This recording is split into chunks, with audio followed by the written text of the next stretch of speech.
it to me like, set the mic.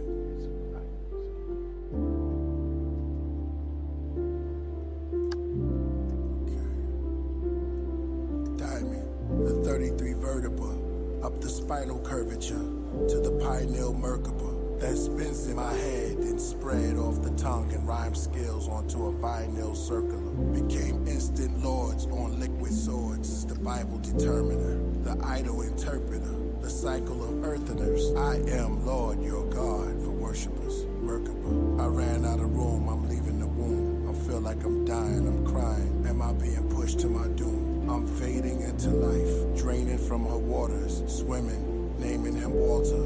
Now I'm bathing in her light. I altered on the altar, the day walker, flaming into the night like fireworks that's vibrating 528 hertz. It's raining, the vibranium is ultra bright. Above my cranium, stars are shooting over. Nibiru exposure, meteor showers, supernovas. The meeting I supposed to write. Walking through the fire that was cold as ice. Poltergeist, took a glimpse into infinity. Saw a blimp that flashed my memories. The airport was empty. A rare quartz Da Vinci. My pen leads symphonies. You'll all perceive eventually. The orchestra of the August love in the orbits as a foreigner from the corners. Now she's in the forest with doves. Near lakeside, the waters with suds. Are you able to withstand quicksand on a remote island in the Bermuda Triangle during Mercury retrograde? But I'm verbally electro waves that echoes for days. Age, 1 foot in the threshold and 1 foot in the grave. Peaceful, I settle over the metal like sage. God switchblade for any witch or devil I made. I carve them up in 7 ways. The carbon dust, fluorescent rays. Placed them in a garden plush after 7 days of parsing. Blood and flesh is always so expensive, but when you sacrifice the body, you can get this. Consciousness expanse is exponential, while your union is eternal and intensive. Butterfly effect is so connected. You see that I'm a wreck, are you affected? Your energy is here, you're so detected. Your body's gone, it hurts, but I accept it. Bow to all the angels of the sky, and I bow to that one spirit by my side. I bow to the unfathomable Most High. Now if I speak the name, I'd be a lie. Think of all the ones they say moved on. I'd be a fool to think that they are gone.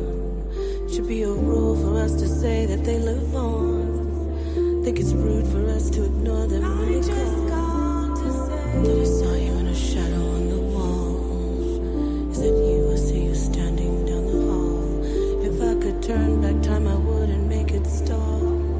Help me focus, hold me up, don't let me fall. You are with me. You are with me. Couldn't leave you if I wanted to. Can't you see I wanna stay with you? You are with me. You are with me. Couldn't leave you if I wanted to. Can't you see I wanna stay with you? You are with me. You are with me. Baby, I wanna stay with you.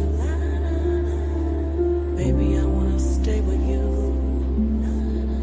You are with me. You stay with me. Couldn't leave you if I wanted to. Eternally, I'm gonna stay with you. I'm gonna stay with you. Stay with you. 'Cause you are with me. You are, you stay with me. The angels in the sky.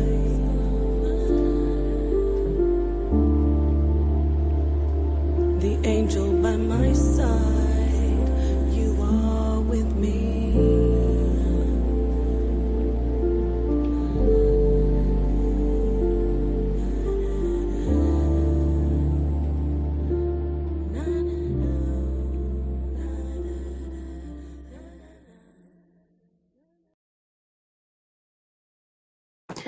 Peace. Assalamu alaikum. Hotep. Namaste. Jambo. Ashe. Shalom. All the greetings of love and light to the darkest minds, the light. I am Napashida. Thank you so much for being here. I see Ben Frank. I see It never fails, y'all. This is mad every time. Every time I'll be sitting here writing something, reading something, doing something, never get a phone call right when I hit the live button. But anyway, I see everybody's in here, that some familiar faces, some dark minds. I see Yoda. Always white. Okay. I don't know why that's being asked. Peace to my friend Caleb. I see you, Indigenous Black man. Who else is in here? Let's see. Okay, let's talk today. Chakra King. I forgot to say that. Chakra King was in here first.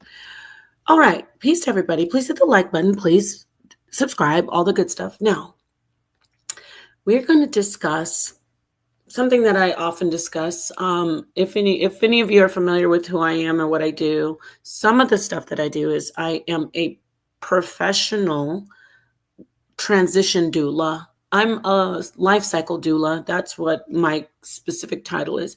But I'm also a thanatologist. Okay. And all of that pretty much deals with death and grief and the afterlife and all that good stuff. Notice I said good stuff because we've really been programmed, rightly so, to see death as something super negative, something scary, something to fear, something that is so powerful over our lives. There's the paradox, right? Death is so powerful over our lives that, it's just been given so much energy, and we've actually literally fed our conscious energy. Here we go. Put on your seatbelts. Please put your seatbelts on and put your tray tables up, because we're going for a flight into the darkest parts of your mind, because we're looking for the light. So this is going to be one of those streams, and I will be dropping the link. I want you to come in. I'm not going to drop it right now. I'm just going to say a couple things, and then I want people to come in and join if you would like to. So I digress. So death. I'm saying death. I don't typically use that word with people who are in a like a so-called end of life. It's really not an end, though. It's literally a transition. Spoiler alert, there really is no death. There is no end. Shout out to Cyndi Lauper. You know, the song Time, what's it, All Through the Night? She says, until the end, there is no end. There is no end. We're in a cycle. And it's hard to talk about this to people who are rigid and not plastic. Get it? Plastic, we've been programmed to think plastic is rigid. We've been programmed to think plastic is fake. I need plastic people in here today, because plastic just means that you will be able to conform to the idea. You can shake off all the plaque and all of the rigor mortis. You can become pliable in the mind. You can move your mind to a very healthy, viable space where you say, oh, okay, yeah, that makes sense. And thank the stars above, thank the Most High, thank God, thank whatever you say, thank the Most High, thank God that we have a part of conventional science called quantum physics and quantum theory. We have a part that studies the quantum realm. I know scientists don't like, even some scientists don't like that part when you say realm. The quantum realm, we have a conventional part of science that covers what we basically are going to cover.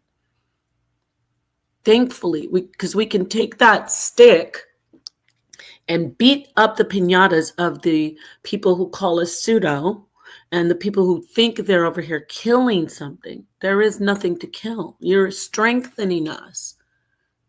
Okay, so, back to what I'm saying. We're going to examine consciousness on a level to where we know that we don't, that we have power. Peace, Ben Frank. We know we have power. Death doesn't have power. Don't all of these religions, all of these spiritualities, new religion that was sparked in the 1800s, and then that sparked the new conscious movement, and all of the ancient religions, to from Abrahamic religions to Buddhism and Kemetic science. Don't all of these religions, all of these spiritualities, don't they say overcoming death, nirvana, heaven, getting death doesn't have a hold of me anymore because I have the blood of Jesus? And everything is about transcending and breaking off the chains of death, what we know that locks us down. At first glance, there's a body, there's material, there's matter, right? And the matter, if you look at a corpse, the matter it's so-called expired at first sight. But when you put on your goggles that see beyond this particular the laws of science, you can say, oh, but I know, even using science, you say, I know that spirit, that being, that organism, let's say a person, I know that person had such how do you say, such an impact on my life that is eternal. That see, before I even go deep into talking about things scientific, we're going to lay the groundwork of things that you have experienced. You don't have to be in a white lab coat. You don't have to have spent 20 years of your life examining these topics as even a philosopher. You just have to be you. You are surrounded by energies. That's scientific. You're surrounded by energies, and these energies that come from those who you interact with, who impact your lives, those we label it as love, right? Those you love, it doesn't matter if they're sitting right next to you and you can touch them, or if they're away from you. That love is the same. That what that particular, now we're getting into thought, but I still want you to look at that as energy, right? And this can be backed by science. That's easy. But the thought of the person, the way a person has impacted you, affected you in your own self, in your own consciousness, right? Now that's your individual soul. The way a person has affected you, that thought, that impact is now forever imprinted in you. When we talk about trauma, we always say, okay, trauma, of course, we're talking about something negative. We focus on trauma as lasting, and there is science that shows that there's epigenetic encoding in your DNA from trauma, right?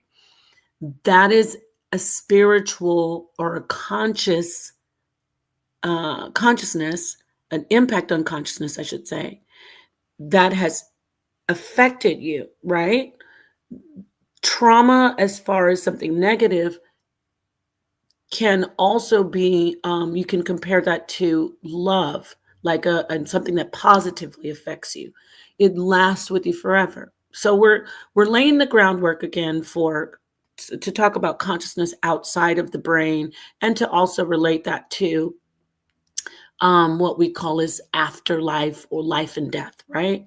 So consciousness, you yourself, you your, I'm doing air quotes, feelings. Now those are the thoughts, those are the energies. That's the science part. Now I'm going to stay with me, and I'm going to juggle. Here comes the juggling. The energy, the thought, the consciousness of the thought can be also called soul when we are talking about experiences in this particular realm. So far, are you with me? Let me just put some stuff up. Thank you for that information.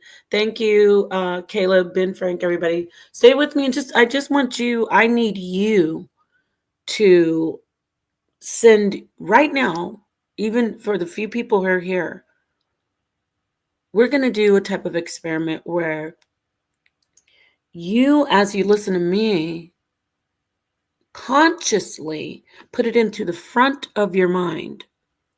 Okay, you're in the front of your mind, right? I want you to work with me and put this collective mind of us together as I speak about this. Okay, I need you, even though I can't hear you, maybe you might not even hit the panel. Whether you agree with me or not, this isn't about a debate. I want you to insert your thought. I want you to use your actual consciousness. Not now, I'm not talking about bias where you're sitting there going, "Oh, I'm going to focus on everything she's saying is wrong," or the bias where you're like, "Oh, I'm going to focus on everything she's saying is right." I don't especially want you to take on like put my thoughts and my words on as a costume. I want you to actually start sewing in to what I'm sewing, what I'm creating. I want you to take your thought and add to this quilt. Now, if you want to add in a patch on the quilt that says, I don't like this color pattern that you're doing on this quilt, so I want to add in my color pattern and my type of fabric into your quilt, meaning you're not being in an echo chamber with me. If you think this is pseudo, I don't want you to go to that rigid mind. I want you to stay plastic and say, no, no, no. I'm not going to say yes or no, because this is a conversation. By the way, this is a conversation that is being had amongst scientists and amongst philosophers and amongst clergymen, and no one has a yes or no definitive answer. So this is for the intelligent mind. This is a conversation. Okay. I have my position that I stand in, and then another person has their position. But I want you to use, when I said an experiment, I really want you to be with me on this as we unravel and as we try to unravel this wonderful web of the mysteries and phenomenon of consciousness. Okay, the phenomenon of consciousness. Because once we start going down the so-called rabbit hole, we see that everything is linked. Like I said, a web. Consciousness is linked to the afterlife. Consciousness is linked to the phenomenon of UFOs and aliens. Consciousness is linked to the phenomenon of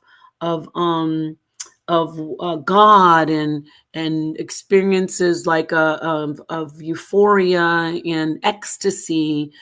All of this is consciousness, right? So I super went off. So let me get back on to what I was saying about the afterlife. So we've given it so much power, death, right? It's like, oh my gosh, I don't want to see that. I don't want to hear it. Don't say good morning to me. Say grand rising, because, morning means death. Okay, hold on. The beautiful thing about sleeping is it regenerates you. You're sleeping. There is the paradox again. There's the sleep that you are, not moving, but the sleep is the mystery of the sleep is that it actually, in not moving, you're most alive. You're dreaming, your body's rejuvenating. You get it? So that's not so much a mystery. We know this from science, but it's still a paradox. I'm not moving. I'm not doing anything. I appear to be dead, even. That's the same way a body would look. It looks like they're sleeping, but you're actually rejuvenating yourself. Why am I saying this? Because when you look at that, when you look at the scientific, when you look at what you can see, so to speak, like the microcosm, you can say, all right, then in the ultimate part, the death, when a body is still and when a body looks like it's sleeping, there still is, that's the most part of the life. Like that's the ultimate life. You might say, what are you talking about? That's their demise. They went down. They're done. No, that is the actual birth of self. The spirit has transcended what was once locking it in for a moment. The body, that flesh, that energy has left that flesh. Okay, that's a science. And then the philosophical part is the energy can be seen as consciousness. Uh, Religions and spiritual customs have said that soul and spirit, your individual imprint onto the universal mind of God, which is like the big spirit, your individual imprint, that that actual mark that you make in the world while you're here, that is your soul. Your soul is like your fingerprint. In fact, it's your imprint on this consciousness. That's why no one has the same fingerprint. You can actually look at the palms of your hands and other parts of your anatomy are, I think there's something to do with your iris pattern and things like that, right? So you can look at your hand and your fingerprints and know this is my consciousness. This is my signature consciousness, meaning this is my soul. I'm on a frequency. I'm on a strand. Like imagine a strand or a string on a musical instrument. You're one part of that, pressed down or plucked or strummed. You're one part of that whole string, which is the string is the universal consciousness, aka universal mind of God, aka collective consciousness. So it's still we're still talking about frequency. I mean, we're still talking about science because we can relate that to frequency. We can look at that, we can call that we can call it light. We can say it's a wave, right? We're going into quantum physics. We can say it's a wave and it also a particle. Okay, so we've got photons. That's light, right? Those are light. The most on a quantum level of light, right? So we've got photons that can exist. This is science, as a wave, that long, string, or particles. Look at that as us, right? That's our soul. I'm going back and forth, and if just stay with me, but I'm showing you that it can be, you can hypothesize this with science, and we're doing it right now. So the little spots on that strand of the universal mind of God, aka consciousness, aka collective consciousness, you are that one part of that strand when you have been manifested into this particular reality. You are here with me. You are with me, like in the song I said. You are with me, thankfully, in more than just one state. You're with me in a material state. That's one part of your physical self. You're with me in a spiritual state. With our technology, we can actually communicate in a spiritual way. I'm talking to you, excuse me. You're just receiving me through thought and through my voice. You're not sitting with me. Yes, it's coming out of your physical material, I should say your material physical technology, your device, right? But you're really communicating with me on a thought level, which is spirit. So we exist in more than one state. That's science as well. We've got, different states of matter, but I'm talking about in a philosophical way, matter is the state that we're existing in, right? But then spirit is the thought that we exist in, the metaphysical. So there's more than one state. There's no more than one way to define physical. We exist in the material state, and we exist in the spiritual state, which is thought, and that's also can be used in the metaphysical, right? So when you are on that strand, that universal mind of God, the string, you are placed in a specific, you have now manifested in a specific realm. And right now, the realm that we're in is what we're going to talk about. We're going back to the conversation. Well, we're still in the same, I'm still talking about death, but we're going to talk about death on that string, on that frequency as you. So remember, you're not a wave. When the, in the experiment, when you look at the particular wave, it'll become a particle or vice versa. Don't quote me on that, because I'm not really trying to get too much into science, but this can be related to science. So please stay with me. When you were realized in your mother's womb, when your father's the spermatozoa realized with the ovum that you were realized in the womb,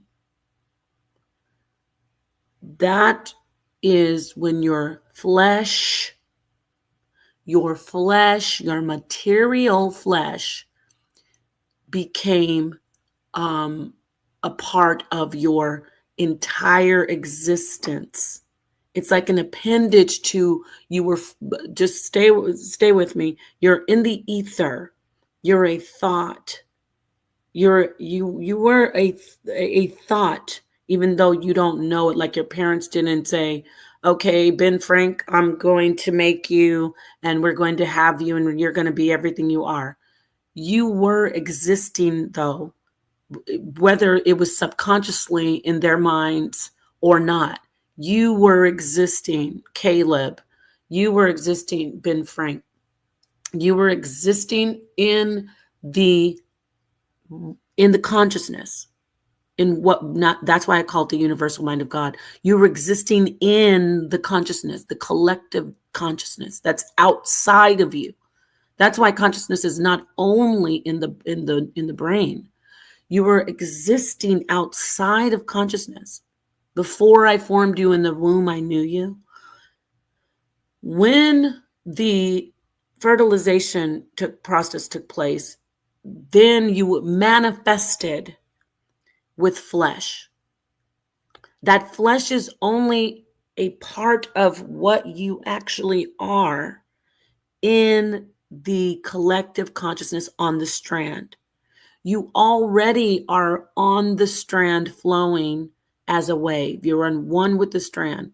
But when I go to make a particular song with the guitar, I have to put pressure on certain parts of the string, right? I have to strum the string. I have to pluck the string a certain way. You, at that moment, were pressed down onto the strand of consciousness, universal consciousness, and you became who you are right now. For that to manifest into our realm where we can actually feel things, we're in a material world. That is where the flesh takes place, and you were formed in the womb. That doesn't mean when that flesh is no longer capable of existing, that doesn't mean that you are dead. There is no death. There is no death at all, meaning you don't end. You, when the flesh can, when that material flesh, which is only just a little pressure on the strand of the universal mind of God, when I press it down, you press it down, by the way, you come down onto that one, whatever part you come down onto, the the strand of the wave of the universal mind of God, wherever you manifest, that is who you are.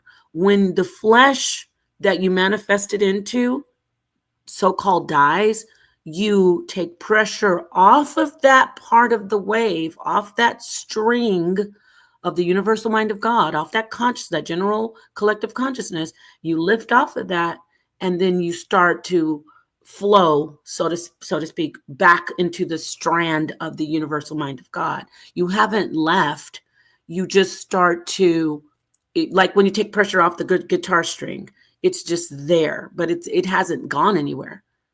So going beyond the guitar string, let's talk about a river of water. I drop a boulder into the stream. The water moves around it. It seems that the water has the stream has changed, but it hasn't, because when I lift the boulder out of the water, it comes back together, and it's just one. It's not a split stream. It's just one flowing stream. That is what happens with our, when we're in the universal mind of God. You are still in the current, but you haven't pressed down and manifested into this could be explained by in quantum theory and quantum physics. There's a lot of quantum theory that can explain this. We could use Schrodinger's cat. We could use that, his theory, Schrodinger. We could use, of course, lots of different. I mean, I know my mind's going to start flowing into something else. I want to stay where I'm explaining to you with the yes, I did quote Jeremiah. I want to keep going with what I'm explaining about your existence, because this is about death. We call it the afterlife because you come in, you press down onto that particular part of this universal mind of God, and you come into the consciousness. And the minute you're in the consciousness, this is the beautiful side, when you're really going down the rabbit hole. Once you press into the spot that you want to exist in the consciousness, you're already in the stream. But once you like tap in, you come into your existence, you're manifested in the flesh. Once you manifest in the flesh, now that brain that formed in you, and that heart, and that gut, actually everything down the middle, everything from the crown of your head to your, your crotch, everything down from the crown of your head to your perineum, you understand, like underneath your undercarriage, everything there is your, how do you say, it's like your receiver, it's a conduit, it's a receiver for all that is surrounding you in the realm that you manifested in. Please listen to me. You're in a material realm, right?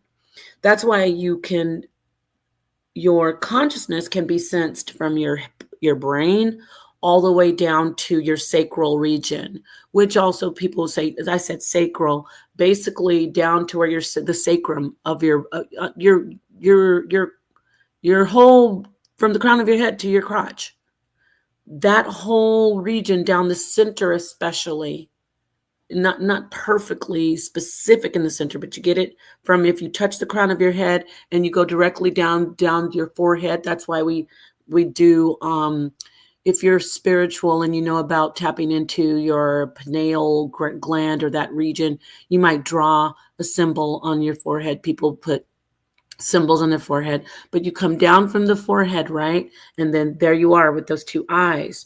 You don't have just one eye, it opens up so you can have even more reception of your surroundings.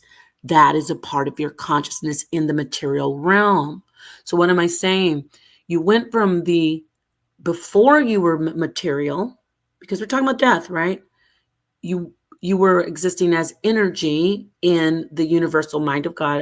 I'm putting everything together, like science and the philosophical, scientific and the philosophical. So you manifested from your spiritual self. You were existing in the flow and the strand of the universal mind of God, aka the collective consciousness. You tapped in and you touched a particular part of the strand, or the string, whatever you want to say. You manifested as in the material realm. Now you're in the material realm because you have flesh. Your biology. You're biological, right? Everything about you can be seen in a material way. So now it's not that the consciousness is existing from, because it doesn't originate in your brain. Your brain, so your head, your throat, your chest, with your heart, your bowels, your genitals, all of that, all of those are sensors, and all of those are processing centers for the consciousness that you came from. Hallelujah. Isn't that beautiful? All of those are sensors, brain, which is, everything, like your six senses. I say six because, yes, I'm talking about the ether. I'm talking about the main one where you sense the spiritual. There's so many people who aren't dark minds. They don't get it. They want to stay, oh, that's pseudo. You've gone blind, my friend. You actually don't see the ether. I'm sad for you. You're a handicap. And we don't discriminate, but we realize you can always see the most handicapped person is the one who tries to come in with fear and laugh and say, oh, you're pseudo. They're afraid. They're afraid because they're blind to the ether. They're deaf to the ether, to what is ethereal. They are so afraid. They're grappling in darkness, not the darkness that not the darkness where we are going deep like now. They're in the Helen Keller, I'm panicking, I can't get my bearings darkness. We're going into the darkness for navigation. We're ready. We're miners. Like we're in the mines. We're going deep into the earth. We are scuba divers. We're going deep to the deepest depths of the water. They don't know how to do that because they don't have that sixth sense. So I digress. So when you've manifested into this material realm, your body is now experiencing this realm for a reason. It's experiencing the material realm for for a reason.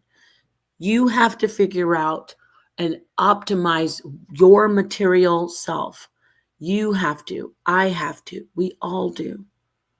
And when we are lost from this realm, as far as our material bodies, we go back to the universal mind of God. We go back to the stream, and we find another boulder to drop into it, which is us. And guess what? Shout out to one of the most world-renowned astrophysicists and quantum theorists, Michio Kaku.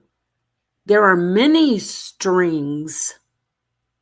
There are many, many, many streams, but he says string theory.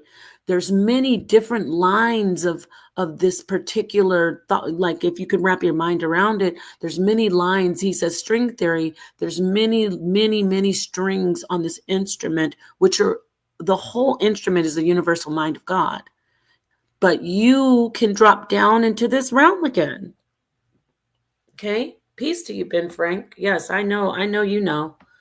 I know you know, and I know a lot of people. I see Caleb. A lot of you know this. So while I'm talking, you're talking, but I can't hear you. Even if you don't comment, you're in your universe. You're in your universal mind of God. You manifest it into your material self, but the universal mind of God is what you're talking to me. We're all together. We're working together. That is consciousness. Consciousness is not just manifesting from our brains, from the flesh. That's ridiculous because there's energy outside of flesh, and that energy can translate into something you could say spirit, right? So when that body dies, when it expires, it starts to decompose. It goes back to remember I said you can look at the microcosm to see the macrocosm. Just the macrocosm can be, we can translate that into things we cannot definitively prove right now beyond a shadow of a doubt, right? So we can't prove what's going on in the afterlife. We can't prove that consciousness. We can't prove we can prove it to ourselves, but I'm saying for the whole world, people who are saying, I need to see science, I'm an atheist. So I digress. You can look at the microcosm to see the macrocosm. Now, if the macrocosm is what I can't completely prove right now, that's a macrocosm, the phenomenal, then the microcosm is what I can actually prove. I can actually prove that when a body dies, when something dies, like an animal, I can prove that it decomposes and goes back into the earth. Stay with me. If I can prove that it goes back into the earth, has it disappeared? No. It's just turned into something else. Get it? It's turned into something else, but it never leaves the earth. It's still a part of the earth. So it has not gone forever. It's still exactly in the earth. That's the material realm. Let's go to that's a microcosm, right? Let's go to the macrocosm. If I know for a fact, according to the laws of thermodynamics, if I know for a fact that energy doesn't die, I'm doing air quotes, it doesn't just get destroyed and it's gone forever. It just turns into some other form of energy. It goes into another form of energy. It's exactly like what I saw with the flesh. That's science. So I just used looking at the microcosm, knowing that I can look at, and even I get it. People are like, well, energy can be proven. I'm helping you look at it in a philosophical, metaphysical way, and you say, okay, that makes sense. That when the energy, aka soul, aka spirit, leaves the body, it obviously isn't gone forever. It just is in a different form. What I tell some of my clients, most of them, the ones when I'm dealing with the transition part of it, when you lose a loved one, you don't lose a loved one. You just, the relationship changes. This is important that you know this. When someone that you love dies, I'm using that word for, just to be clear. When someone you love dies, as we call it, so-called dies, that just means, oh, I'm going to have a different relationship with this person now. And there's so many people that might think that they're not blessed, that we give pity to them. Like if we have people that their family members have been suffered traumatic brain injuries, and they go into like a permanent vegetative state. People, they'll be in comas for some time. We say, oh, I feel so bad. Of course you do. You feel pain for a person who's been traumatized by something like that happening to a loved one. However, they are actually being eased into the just blunt cutting off of death. Like, I saw the person today, boom, and now they're gone.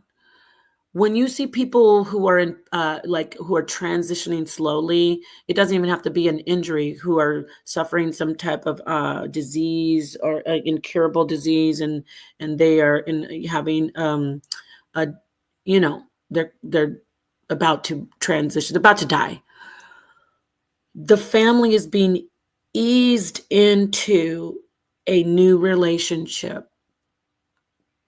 That's why aging, when people they say they age gracefully and then they die, aging is like you're easing into a that new relationship. And isn't it interesting that you've heard people compare the elderly to infants? Well, that's very helpful in dealing with grief and when dealing with transitioning, dealing with death, because when a baby's in the womb, you can't literally before the woman's in her second to third trimester, when the baby's in the womb, a woman's pregnant, you can't see the baby, but the baby's there. That's just fact in our material world with our science.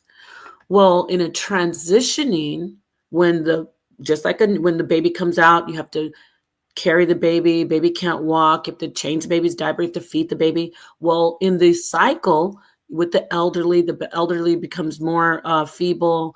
They need more help moving around. They need you to clean them. They need you to feed them. Look at that. Life is already there showing you the truth. And then as they start to they go completely they die, so to speak. It's back like when the baby's in the womb. The baby's not gone. The baby's there. When they transition out of the flesh, that doesn't mean they're gone. They're still there. You just cannot see them. So you have a different relationship with them. You can't go to the movies with them. You can't hold their hand. You can't watch them to have a conversation. And you can have a conversation that with you speaking, and there's no vocal cords from that person talking back. But you can't sit and have the type of conversation that you've had with that person in the material realm, back and forth. Get what I'm saying? You get what I'm saying? But that doesn't mean that they're dead, because they're not dead as far as what we've been trained to see what death is. They actually just, you have a new relationship. It's really hard to, oh, okay. All right. I see you, Maharika. All right. So it's really hard to really wrap your mind around it, because it hurts. That's why in my song I said, your body's gone.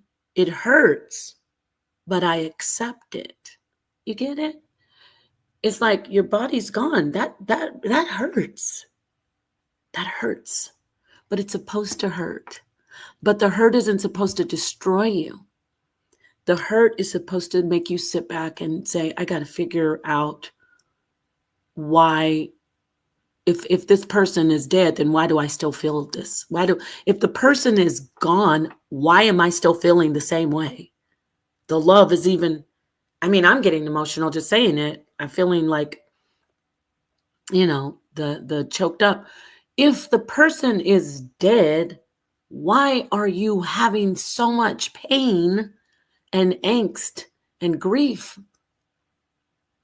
when the person in your mind, we've been taught, oh, they're gone forever? We have to reprogram ourselves, please. Let's not go to the part of grief that is destructive to our own selves. Because first of all, the person's right there, meaning that person is still there.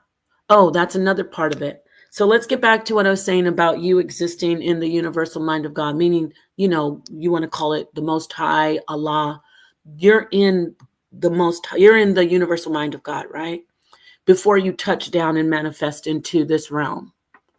When you're doing that, Before you do, I mean, when you go back, like say you transition, you die, your spirit returns to the flow of the universal mind of God.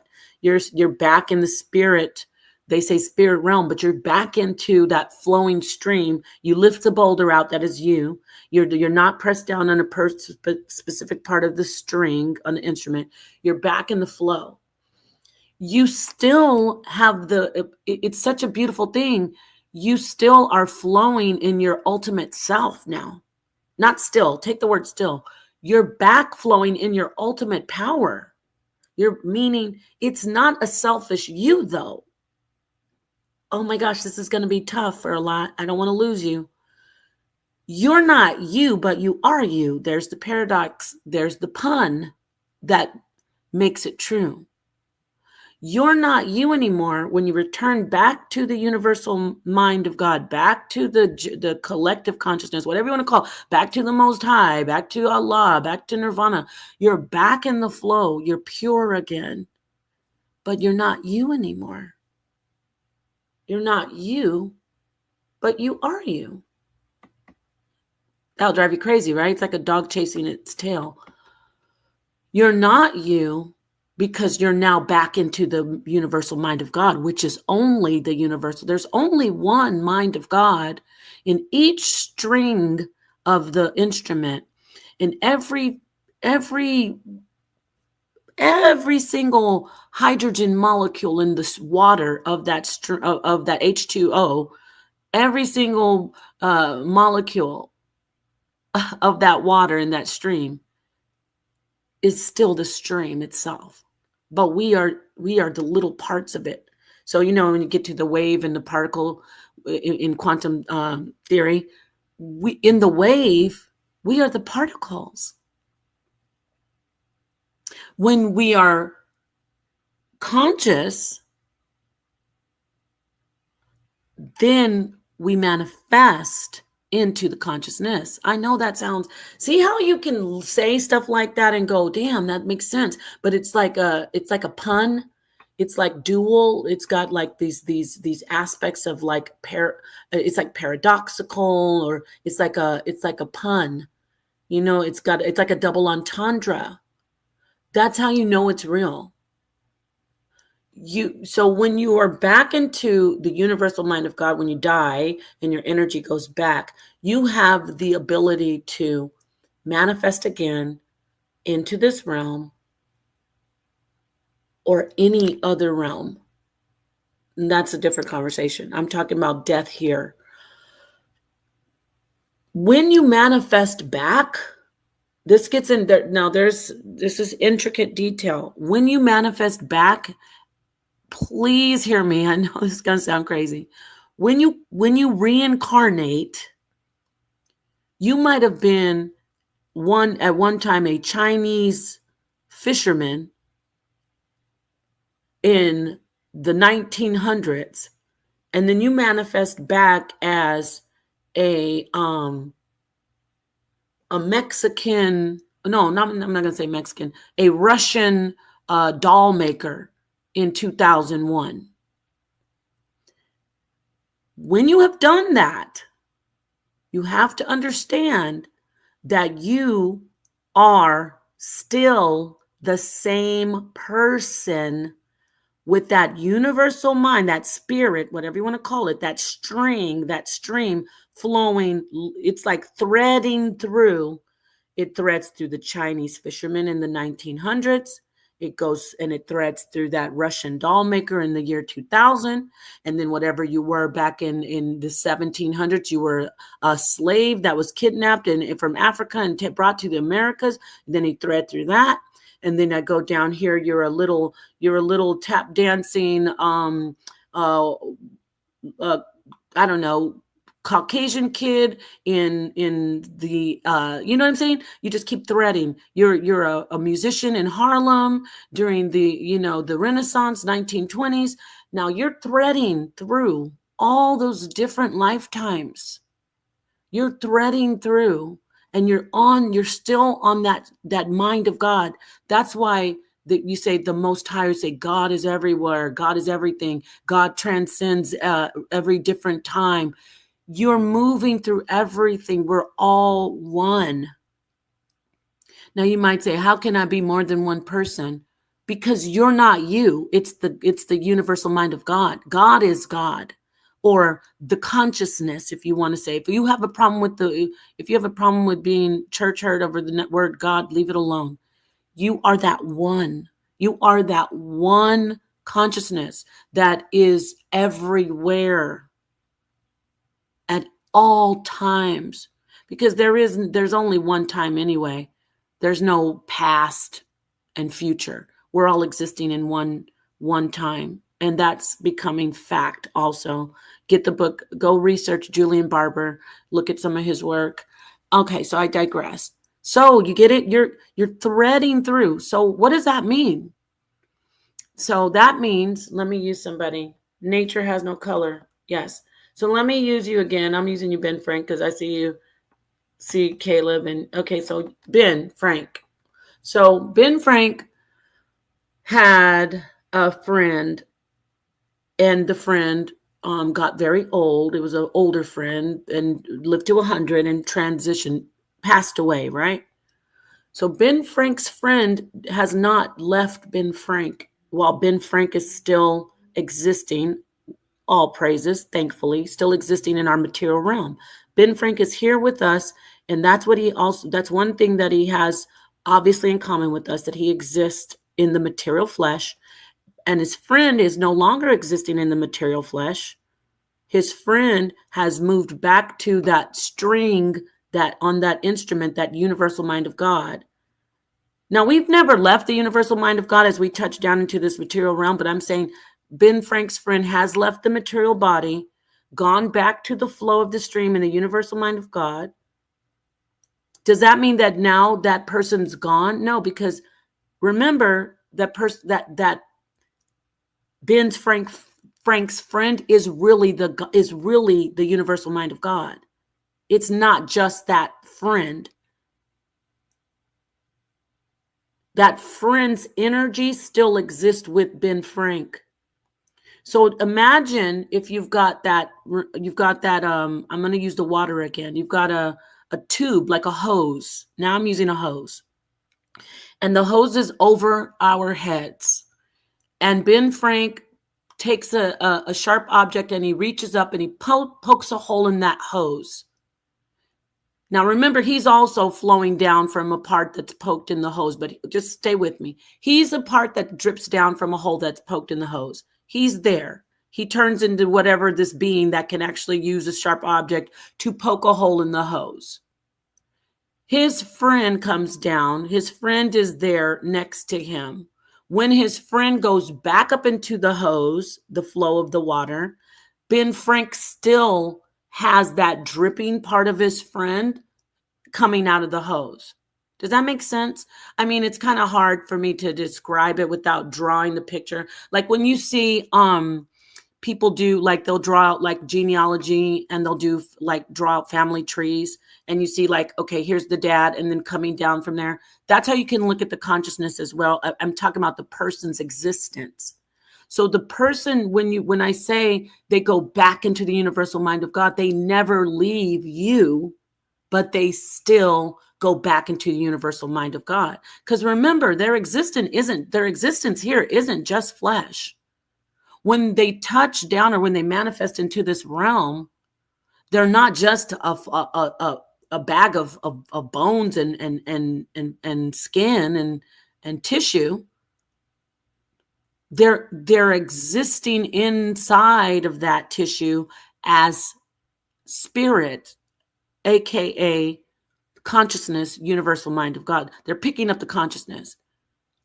I hope you are understanding what I'm saying, and whatever way you have to understand it, if you want to do that. But when the person goes back into the flow of God, the mind of God, the energy, when the energy changes, I'm going to get back to science because I feel like I'm maybe like going too far off.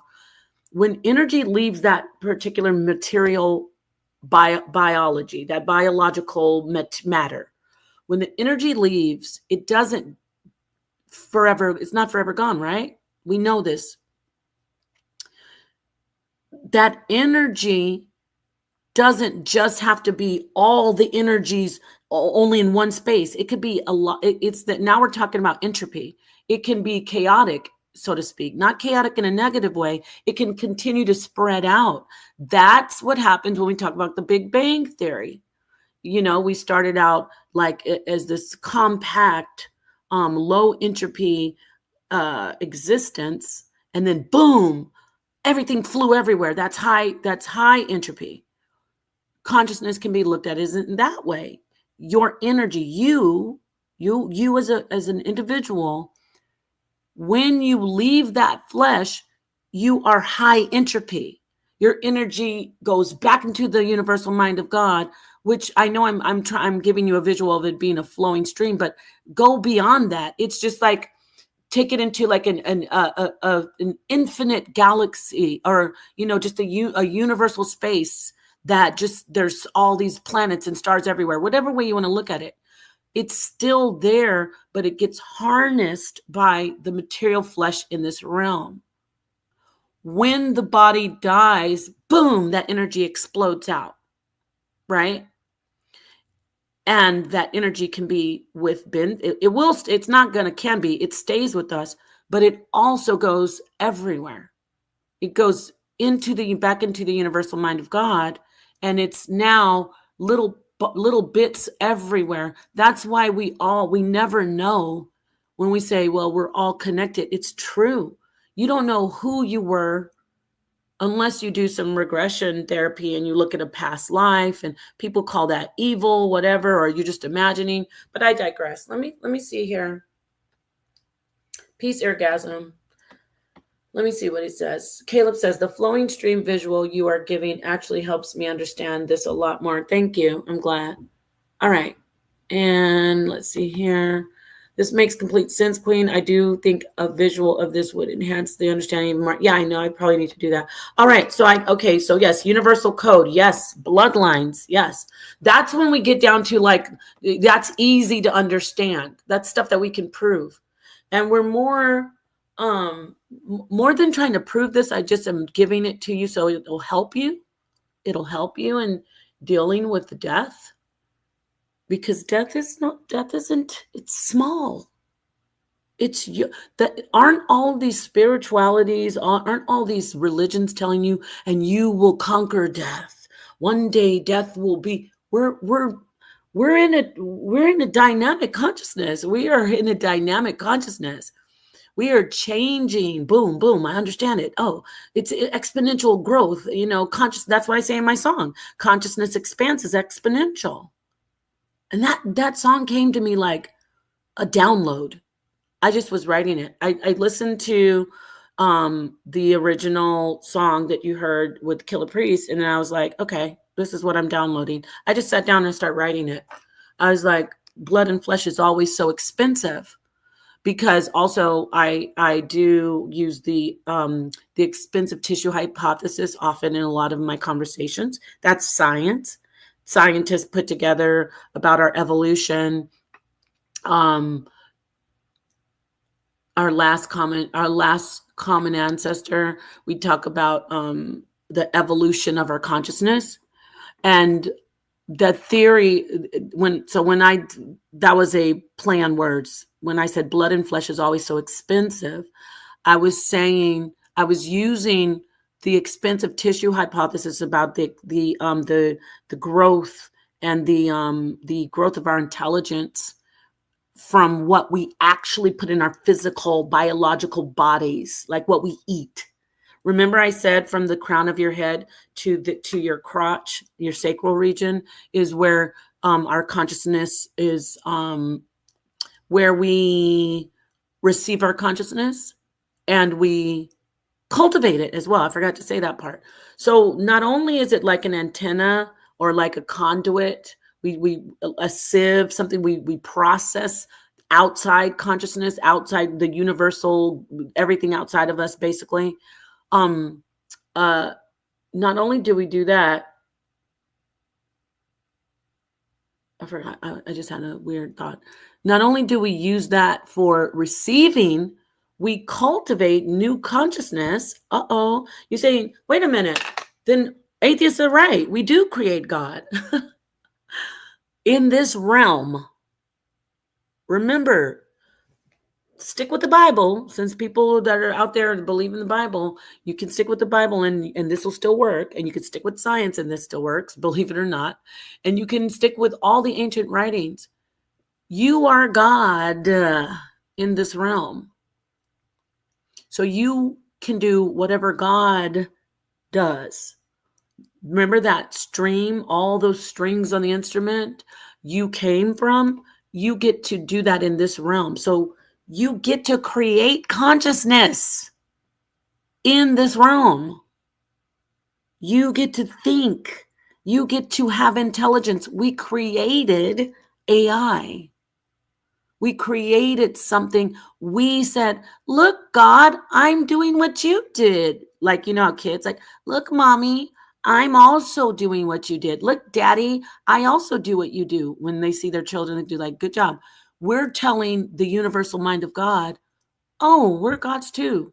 So as I use the universal mind of God, that's why you can never say, but I'm the equal. No, you're not equal. You are a part of the universal mind of God. You are the universal mind of God, but you are not, you're a part of the universal mind of God, but you are not the river. You're just a part of the river. You're a part of the stream. You're a part of the current. You're a drop in the ocean. That doesn't mean you're insignificant. See, we've always thought, oh, a drop isn't anything. No, a drop is a part of the ocean. It is the water. You are the ocean. When I take a cup of water out of the ocean and I hold it, it's not, oh, this isn't the ocean anymore. Yes, it is. But it is now a cup of water and it's not the ocean. See, it's a cup of water from the ocean. So it's always going to be the ocean. But now it's a cup of water and it's not the ocean. It's a cup of water. How dare you tell me this little tiny cup is the ocean? Have you gone mad? But guess what? If I pour it back into the ocean, it was always it's the ocean, just like it never left. So you are creating consciousness in your material self in this realm. While you receive consciousness, you process it. That is the beautiful thing of the mind of God. Oh, I love it. Hallelujah. Praise the almighty, unfathomable God, which is the stream, that we can create our own consciousness. We can create it. And it's not just like, okay, you created that consciousness. Good job, but it's not worth anything. No, it's forever going to exist as consciousness in the universal mind of God, as if it were just the universal mind of God itself. That cup of water that you took out of that bucket of water that you took out of the ocean, it's just a bucket of water, but it's still the ocean. When you pour it back in, you realize, oh my gosh, this is powerful. When you took the bucket out, you did something with it, right? Now we're getting into our material selves and we're talking about what is our purpose here. We come in, okay, great. We got it. Death isn't final. We are the masters over death. We are eternal, right? But we have to be able to master these concepts that we are not eternal if we just see ourselves as individual from the mind of God and individual from each other. We're not going to make it. We've wasted an entire existence. We've ignored the crown of the head is, remember, right? The brain all the way down to your crotch, your sacral region. You're supposed to be maximizing, optimizing everything you can while you create new consciousness. Stay with me. You're creating new consciousness. You might say, well, it doesn't matter. It's just going to go back to the ocean. It's going to go back to the universal mind of God. Guess what? No. Everything is already connected to the universal mind of God. It's going to stay in this realm. And it's going to keep on becoming like the power, so to speak, the energy, the look at all the killing. Oh, nobody cares. Well, that's because this is what we're creating in our God self, in our material flesh, as gods, as creator gods. We are manifesting the consciousness from the universal mind of God in this realm. We're manifesting the consciousness that we're creating. We receive consciousness and we process it through our own material selves, through our soul, your signature self. Remember I said the fingerprint, and then you send that consciousness back out. And now you're a conductor of consciousness. And that is what's going on with us as a whole. Now we go back to collective consciousness affecting us all, general, like one hive mind. And then we go back to where I say on my channel, reality is simulated existence. We are simulating this particular existence, and we have a responsibility. Remember I said, why are we here? You say, well, why are we here? We're coming here because we're supposed to be making this particular realm a God, like the best ever. I was going to say God, because I don't want to keep saying God. I'm saying for us, when you read all these other, it's not just the Abrahamic faith, all spirituality. It talks about nirvana. What's the one the field when you cross in the afterlife, you go past Osiris, and then there's this beautiful, the field of reeds or something like that. All of that is talking about the highest ultimate existence, Garden of Eden, beauty, lush green, no death. But death it's not an issue anymore. We figured it out. We are on a journey. We are actually here it is. Look at the microcosm, right? What can I prove? We have a bunch of people that are going down exploring the ocean. We have people that are going out into explore outer space. Well, in the universal mind of God, we come and we have a mission here. We have a mission here in this realm. You understand? To put it in simpler terms that you've heard in different in like Abrahamic faith, God sends us here for a mission. We're here. Jesus came to do something. Jesus said what I'm saying. He said, I and the Father are one. And then people say, see, Jesus is God. No, Jesus is that bucket of water. And he's a special bucket of water in my idea, but you don't have, if you're not Christian, that's okay. But Jesus is a bucket of water. And he's like, I am God, but I'm not God. And he said, you are sons and daughters of the Most High. You are gods too. I'm coming here to show you that you can do this, but you're not God. And the ones who are simple-minded, those ones who are calling Jesus pseudo, they said, blasphemer, you just said you're God. You don't get it. We're all from the universal mind. We're all one from the stream, dropping boulders in different parts of it so we can exist for whatever reason. And now maybe it may, like beavers building a dam, I don't know, like would they need to have the flow of water go a certain way, and they need to have their way this way. Throw that out there. I'm just using an analogy so you can wrap your mind around it. Let's see here. Caleb says, John 17, that they all may be one, as thou, Father, art in me, and I in thee, that they also may be one in us, that the world may believe that thou hast sent me. Thank you. Isn't that beautiful? It's the same thing. What I'm talking about. Jesus quoted Psalms 82:6. Yes, when he said, ye are gods, quoting the law, which was back in Exodus 22:28. All right, thank you for that information, Caleb. So back to now we know We know that death isn't final. Remember, we're creator gods now, right? We create consciousness. So now we understand. We already know this though, but some people's consciousness is affected in negative ways, meaning the way they receive their consciousness. Okay, here we go. A brain injury. They can't receive their consciousness like they're supposed to, meaning from the universal consciousness. I call it the universal mind of God, but I'll say the universal consciousness, the collective consciousness, right?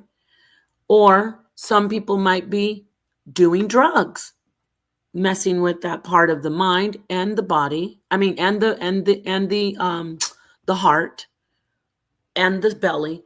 You notice what you notice everything that I'm saying is right in that center where you can that's a part of your body when you're doing anybody that goes in you to the gun range and you do the sights, like those, the sights are those papers that you got the like the head and it's like a shape of a person, but there's no arms, there's no appendages, there's no legs. It's the head. Oh, wow. Let me pull that up because that's a good point. Good job. I'm talking to myself. Pat myself on the back. Good job, Napa. Thank you. All right, let me show you sites. Okay. Okay. So, I don't know what you guys call them, but hold on. What in the world?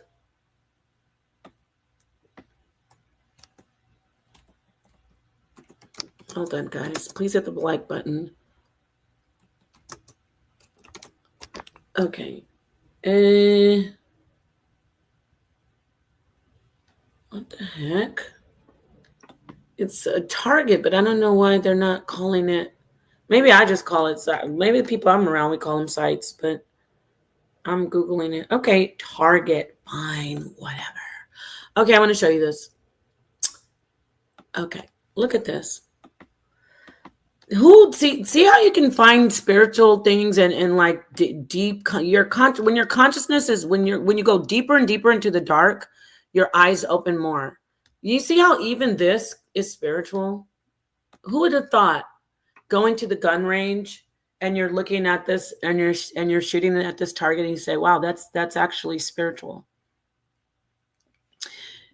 There you have a picture of a like what you would say a person, right? Thank you. There's the head. And then right there, we've got the chest. Then we get lower, there's the belly. And then we go to the very bottom. That would be where the sacral region or the groin or the genital area. So all of this is where this is very spiritual.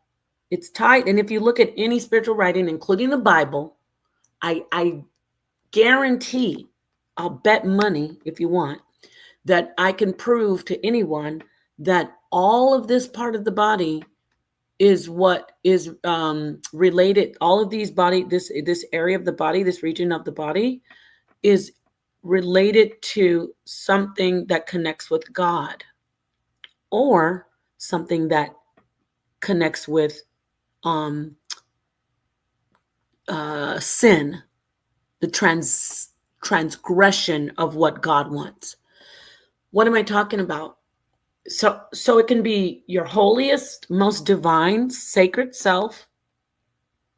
This region is related to, or your lowest basis self. Let's start at the bottom, of course. This is an easy one. In this region, when you're talking about the crotch or the sacral region, the genital area, that can be misused to destroy your body, right? If you're led by that region, that lower vibrational, they call it region, that's your sacral region. And it's also seen in different conversations as not pure, but it can be pure. But, some people say it leads you to sin. It's a part of you that is your basis material self. Your basis, the most basis part of you before you evolved in your consciousness, before you became intelligent, this is the part, these feelings from here, if you don't control that with your higher intelligent self, you can be destroyed by it. And of course, in purity, if you control it, you bring forth life, and you're healthy. And I don't just mean physical babies. I mean, I'm not going to get too much in. I'm going to move. So you get what I'm saying. So we're going to move up from there into the belly, the stomach. We all know this part of the belly, you know, is where this is digestive system, right? Food, gluttony. That's the part that can destroy you. Or you can learn, you can be in your consciousness, be in tune with your body, and you can listen to that part of, that's a brain. I call these all brains, but I'm not talking about the actual gray matter. This part of your body is receiving it's like the antenna for your divine risen self. All this whole from the crotch up to the crown of the head. Then we go to the heart. Of course, you get it. Like there's ire. You can get very angry. There's anger. There's passion. There's everything. There's creativity. All of it is from the crown of the head to the crotch is creativity, by the way. And that's what I meant to say too. Like there's your artistic self is from the crown of your head to your down to your crotch, and then you start to use your appendages, like your hands, to make it like actual, to create it and form it, even to fine tune it. So y'all are like, what? I'm just showing you this because this part of the body is the crucial part that receives your consciousness, and it's the part that creates the consciousness in this realm. You receive consciousness from the outside of your material self. So you receive from the universal mind of God, and you're tethered to the universal mind of God in that way. And you also in this region start creating from your core self, from the crown of your head to your crotch, or vice versa, from your crotch up to the crown of your head. You start creating consciousness. You are actually creating consciousness. So it's both ways. Now, imagine that you're corrupted in the mind, and you're closed off to your sense, to your sixth sense. When you're closed off to your sixth sense, it's weak. Your transmission from the universal mind of God is weak, right? So this is scripture, Caleb, if you want to do this for me, where it says the head is sick, so the whole body is sick. You get it? The head is where you're supposed to first and foremost receive. That's why we're always going like from the top and we pull down. So when we do a gesture like, oh, it's above, as above, so below. So your head is supposed to be completely open as far as being in, you're supposed to get a clear connection to the universal mind of God, where you came from, right? And then it's supposed to flow down into the body all the way down to the soles of your feet. And that would come from the crown of the head down to the sacral region, to the crotch. Okay. Now, when you do that, if you don't have that connection, if you're not clearly receiving that signal, then you're not going to be able to, then your body's not going to be optimal. You're not going to get the optimal spiritual connection. You're not going to be conscious. You're not going to get your ultimate consciousness. You're not going to be the God that you're supposed to be in this realm. How can you create consciousness that is good? Meaning, when I say good, benevolent, that is life, that helps us thrive, if you cannot receive the signal from the universal mind of God correctly. So now you're closed off in the head, and the whole body's sick, right? So you just pretty much, what do you start doing? Come on, remember your material, right? Your flesh. What's easy to tune into? Anybody. Oh, I'll just go from the base region. I can feel this though. I know I got this down here. Oh yeah, I can feel that. Because that's your most base. That's if you're talking about what's flesh, your body, you reproduce from there. You also, there's excrement coming out of there. Everything is base and what we would say not divine.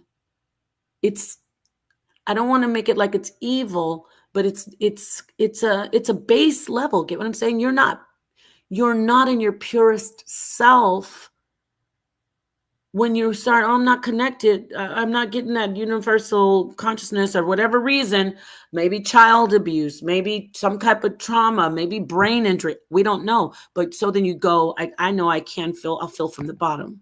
I'll work from the sacral region up. Oh, I can feel this. I can feel the sex. Oh, I can taste that. That tastes good. Give me more. My stomach, this is yummy.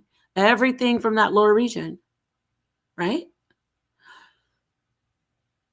And does it trigger when you're getting, don't get me wrong, the lower region isn't disconnected from the crown of the head, but you're working off of that lower region. You're supposed to work off of the higher region. You're supposed to work off the crown of the head to write about the pectoral. That's where you're supposed to be working from. But because you're not getting, you've closed off. Remember I said it's a flowing stream, and I talked about the water analogy. Well, yours is something, there's a kink in yours, y'all. I thought of my dad, like there's a kink in the hose. A kink in the hose. You're not getting your full flow from the universal mind of the universal stream of God. So you from the top, you're not getting the free flow. So you're going to go down to the bottom in this material realm. I got the consciousness here though. Because remember, there's consciousness being created from you. But even when your father's seed fertilized your mother's seed, y'all don't like that. I know you, when the spermatozoa fertilized the ovum, you boom, became into your material consciousness. You already were you think you just started creating consciousness when you came out of the womb. Once you became that particular fertilized egg, and you were a zygote, and then you became a fetus, you were creating consciousness. I don't want to get too deep into that, but so, right? So that's your basal. Remember, I don't know if y'all know this, if anybody is familiar with the umbilical cord. The umbilical cord is coming from that region, right? Now we're back to where I said, look at the macrocosm, and then you see the microcosm. The baby's connected to mama. Mama can represent like, oh, I get it. There's that universal mind of God that we're connected to. That umbilical cord is, we are connected to the free flowing consciousness mind, the universal mind of God. We're to the universal consciousness. We're in the stream of consciousness, the God stream, the mind, whatever you want to call it, right?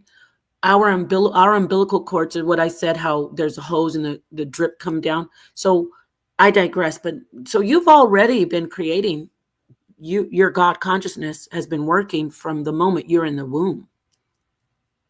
And that's your base area, your umbilical cord, your genital area, your sacral region, your belly, the belly of the beast. So what's going on with us today? Oh, I'll look at your question in a second. I'm going to look in a second. Caleb, much love to you, Caleb. I appreciate you and your wife. And upright. I'm going to summer jam some of these. I just want to get this out real quickly. So remember I said we're talking about so we already figured out what's going on with death, right? Now we're going to figure out what's wrong with our world. Stay with me, my friends. This is my darkest minds of the light. I absolutely love you. You're going to get it. Now we are the superheroes. We're the gods. We're figuring out what's wrong with us. We manifested in the material, right? We were given this opportunity to manifest in the material. We are creating consciousness. We're receiving consciousness from the spirit, aka the universal mind of God, aka the Most High, Allah, Buddha, whatever I don't know what you could call it, Nirvana, different realms, different things, right? Well, okay, well, it's just one thing. We're receiving. That's why I like to call it the universal mind of God, the collective consciousness. We came down, boom, I'm a particle. I'm no longer a wave. Now I'm here. I manifest in the flesh. I am Caleb. I am Ben Frank. Okay. I am Napasha Dasa. We see ourselves as individuals because we are, but remember, we're just buckets of water from the ocean, but we're still the ocean. So here we are now. Now in the material flesh, what is our job? We're supposed to create our own heaven. We're supposed to create this realm to be the best. There's issues, obviously. We have people who prey upon other people because it starts in the mind. That's why we have so many intelligent scientists saying, well, consciousness is just from the brain, because that's easy to see, but it's not just from the brain. It's through the whole body. But if we're going to pinpoint the regions, it's from the crown of the head to the crotch, to the undercarriage. I'm talking about down below. That's where we receive consciousness, and that's where we send out our creative consciousness once we process it. We process the consciousness we receive. So guess what? Here, I'm adding on to more complete. This is making it more complex. I'm going to look at your question. So when we're in this realm, not only do we receive the consciousness that's the universal mind out, like I don't know if you're envisioning this, but it's something outside of us because I set the hose. But no, it's also the consciousness that's surrounding us in this realm that has been created by material gods. We are receiving that consciousness that has already been manufactured, simulated, synthesized. So I'm receiving the consciousness that Caleb is synthesizing by going in here, and I'm looking for Caleb's question. I think this is your question. I don't know where it is. You said question. And so this is just sees my question because she just made a fantastic point about when life starts. Okay, let me go up here and see if this is a question, or did you just say something? Okay, let's see. So this is an example of what I was just saying. Now I'm a creator God in consciousness, and I'm creating consciousness by talking about this concept. Caleb is now, it already has been a creator God, and Caleb is creating consciousness with this question. So everything we do, especially, come on, when it comes from the higher region, like when we talk from the throat region, from the mind, when we have thought, when we even when we what else is when we are show compassion, when we show empathy, those are parts of our higher regions in our reception and we're a conduit and we're a conductor. So those regions, when we create from there, they're the most impactful. They can be the most damaging or the most nurturing, but they are the most impactful. Just stick with me on this, all right? Don't I don't want to go too far off where people say, well, what do you mean? Because when somebody gets raped, that's the most impactful. No, because guess what? The act of sex is the same with consent or grape. It's the thought that is the consent that changes the damage of something that happens in the lower region. It's the consciousness that's fed into the action that makes it most damaging or most nurturing. I went off for a minute, but let me read this. Queen, the middle region of a person is said to be where the spirit dwells in Proverbs 20:27, which states, the spirit of the man is the candle of the Lord, searching all the inward parts of the belly. Wow, that's awesome. I didn't recall that being, that's perfect. Yes, I didn't recall that scripture being saying inward parts of the belly. That's amazing. Yeah, and you can see this in every spiritual writing. Most of us are familiar with the Bible. Peace to you, Naphtali. Peace to you. Let's see. Okay, so basically, you see how the brother grabbed the scripture, and you can see it in the scripture. Oh, here's a question. Here's a question. This was the question. So you're feeding you get what I'm saying? Like Caleb's consciousness. Let me recap. There's the universal mind of God. There's God, right? We could call it the spirit. You can call it the stream. You can call it collective consciousness. It's existing. We are a portion of that taken out of it. Remember, I used the analogy of the bucket out of the ocean, or just you're not a part of the wave anymore. If you're talking about quantum theory, or you're now a particle, not a wave. What else? On a chord of guitar string, when you strike a chord, I should say, on a guitar string, it's a specific chord, and then it sounds a specific way. So we're a portion of that, right? But in the portion of it, we manifest into this particular realm where we are flesh and blood, right? In this realm, we have from our head to, I talked about that region, down through the heart, belly, and crotch, the reproductive organs. We're receiving the universal mind of God first. Before we get into all the complexity of being damaged and traumatized or experiencing, we are connected. That's why they say babies, when it's from birth to age 5, they're the most in tune spiritually. They can see it's known, for those who know, they can see spirits. They can remember their past lives, things like that, right? So you're most in tune with where you came from when you first, that's just facts. You're most in tune with where you just came from when you first are born. Once you start, so once you're receiving that, right? You're receiving from the crown of the head down to the belly into the sacral region. But once you receive it in this realm, this is where I'm getting at, then you start feeding it back out. The stimuli is, even in science, conscious. When they say you're conscious, it's because you know your surroundings, and then you react, you respond to stimuli. Nothing can be called conscious in science, in like mainstream conventional science. Nothing can be called conscious if it doesn't have a response to stimuli.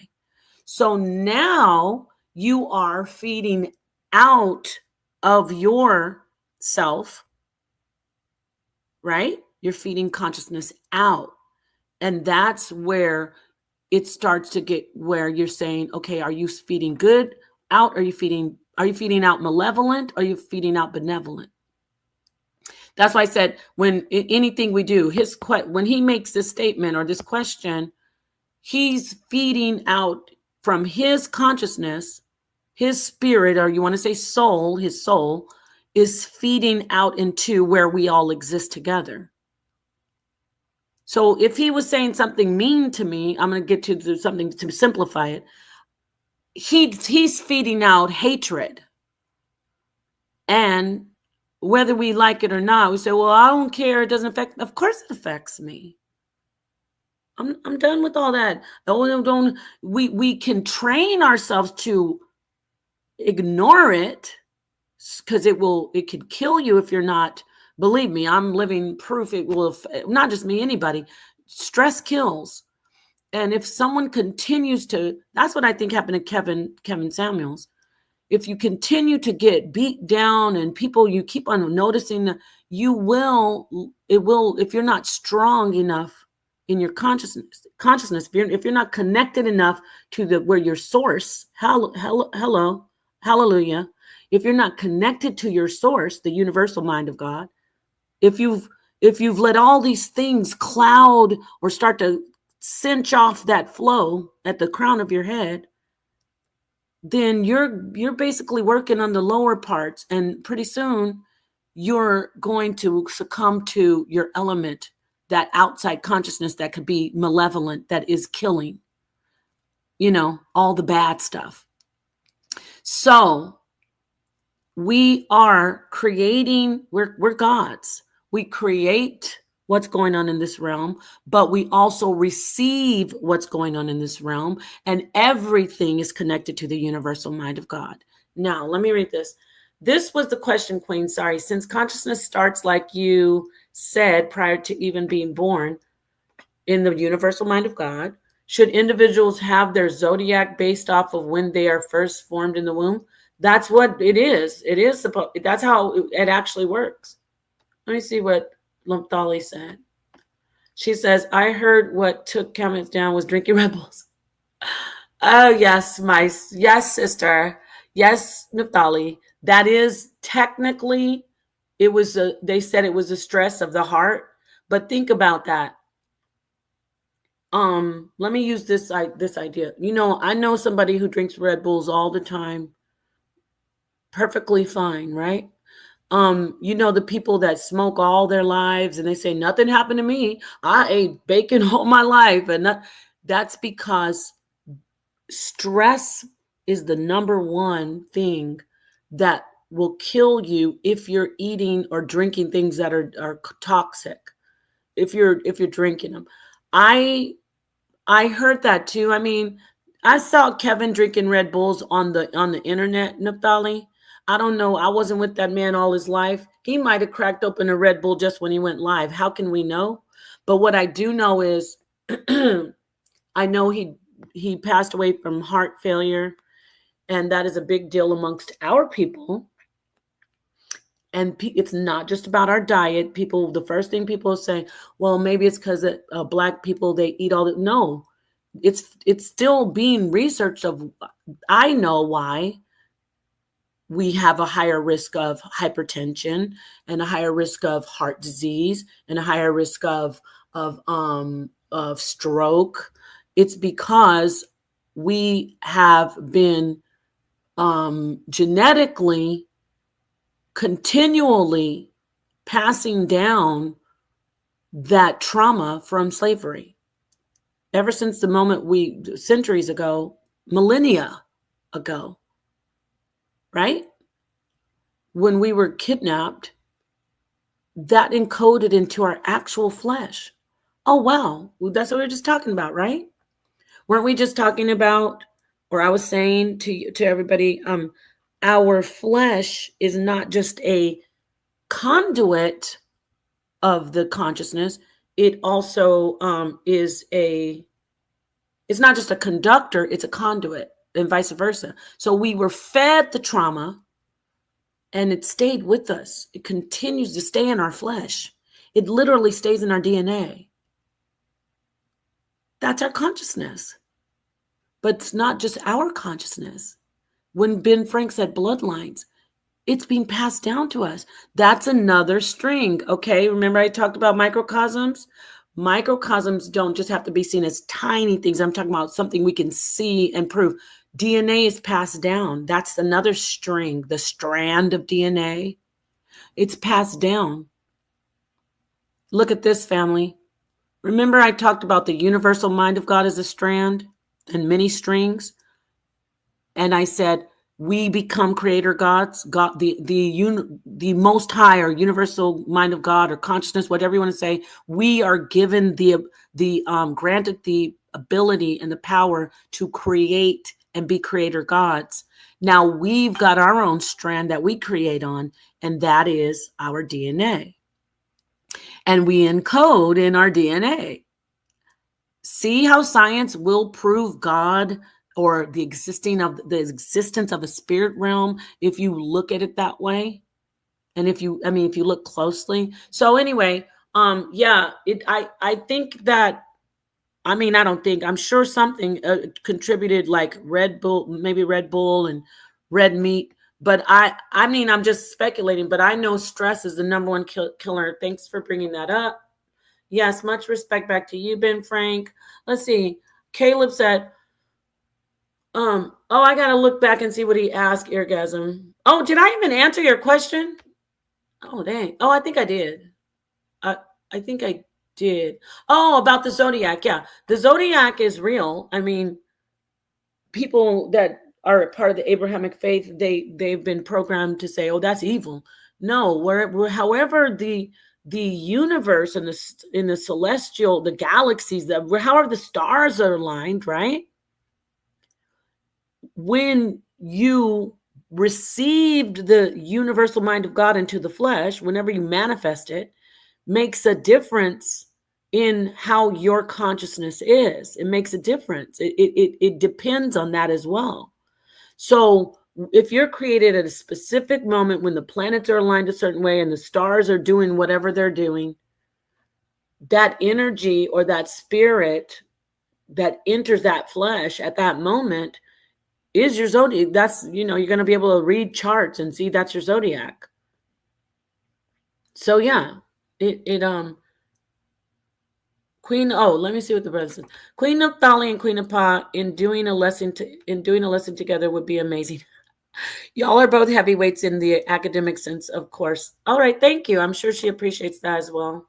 She said, "Most High bless."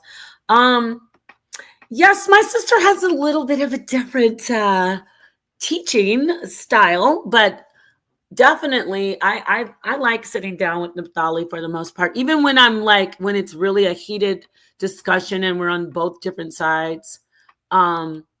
There's been some crazy stuff that's gone on, but for the most part, it's a great build when I work with her and sit with her, because I respect Naphtali for what she's doing. It's good to see what she does. Even if she doesn't agree, her teachings don't always agree. I think we do align in a lot. Like, I would be hard pressed to say that Naphtali is against what I'm teaching. She would teach it in a different way. She can always elaborate on that. But I know that, and you can correct me, Naphtali. I know that Naphtali believes in one power, one God. Whatever she says, Yahweh, or the Almighty, the Most High. I know that. I know that she follows the Bible, so I know that about her. And I'm teaching this is a universal mind of God. I think the language is always really hard for, I'm not saying Naphtali, but for people that are following, like especially Christians, they would be like, "What are you doing over there?" But I wouldn't say that about Naphtali. She's a pretty, I would say Naphtali is one of the darkest minds of the light. I'm gonna go out there and say that. Don't make me look like I'm contradicting myself if I ever sit down with her and I don't agree with some things. But let me see. You're making good points. Oh, okay. See, I figured. Yeah, I know. Naphtali is when she goes into her Canaanite bag. That's her niche, and that's where I would be like, okay, but I don't get that. But those things right there, even though she's adding to the consciousness, right? Remember I said that? Even if I don't agree with it, the way she's teaching it, okay, the way I like to use, I'm glad I'm using her as an example. So let me do this. Thank you. Indulge me, please, Naphtali. So Naphtali teaches about her Canaanites, right? And she teaches about how the Canaanites are not how we've been taught throughout the Bible and throughout society. I don't agree with that, but her teachings have been cultivated to be benevolent more than malevolent. Are there aspects of it that I see that are linked to things that have happened negatively, like racism. Yeah, of course, but the same thing happens with a lot of stuff that I teach. Are there elements of it? Yes, but that's not something that she's intentionally doing. She's actually coming from, this is sounding not, I hope this isn't offending her. Even though I'm saying, wow, teaching this could be linked to something destructive, I'm not standing in a soapbox saying that I haven't done that before, so y'all don't start coming for me. Even though I might say that for me, in her consciousness, she's genuinely coming from a loving, nurturing, benevolent space in her consciousness. Did I get that out right? I think I did. So yeah, no, I don't believe that what One West teaches. Okay. The Nigerians are not the Canaanites. Okay, I think somebody asked you that question. So let me get back to, I want to use this example. Again, I want to put her, okay, so with Naphtali, perfect, because actually I've been, this is great, because this is going to help me with what I'm talking about. I emphatically do not subscribe. I do not subscribe to, and I would stand on the opposite side of the notion that only Black people are Israelites. Okay, now I've gone through a long journey in my spirituality and in my material self as a creator God. Naphtali's a creator God. Everybody here is a creator God, right? So as a creator God, I received from the consciousness, I received teachings, and the teachings that I received, I've come to the conclusion that no, Black people are not the only people who are chosen by God. Now, when certain people teach that, it doesn't mean that they're coming from a destructive, evil place. Can that be just used as destructive? Yes.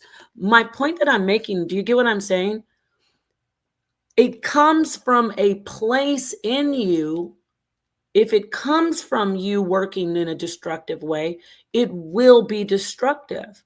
If it comes from you working in a benevolent way, it doesn't have to be perfectly correct in my eyes.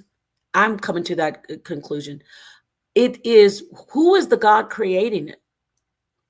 Who is the God that's creating? What's the source? I'm talking about in the material realm. I'm not talking about the stream outside. I'm not talking about the universal mind of God so much, even though I said that always is, the base. I'm talking about just us as creator gods. In her consciousness, which she's really, really seriously invested in this. I've seen her doing this for years. In her learning, she's amassing all of this information, researching, bringing it into her consciousness, right? Into her higher consciousness, because it's going into her mind, and then it's going into her mind and her heart. I'm talking about the upper region.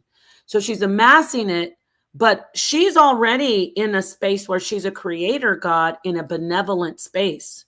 She's not feeding it into, I haven't known her all her life, but I've seen her. No matter how much I don't like certain things she might say sometimes, I know she's a benevolent force.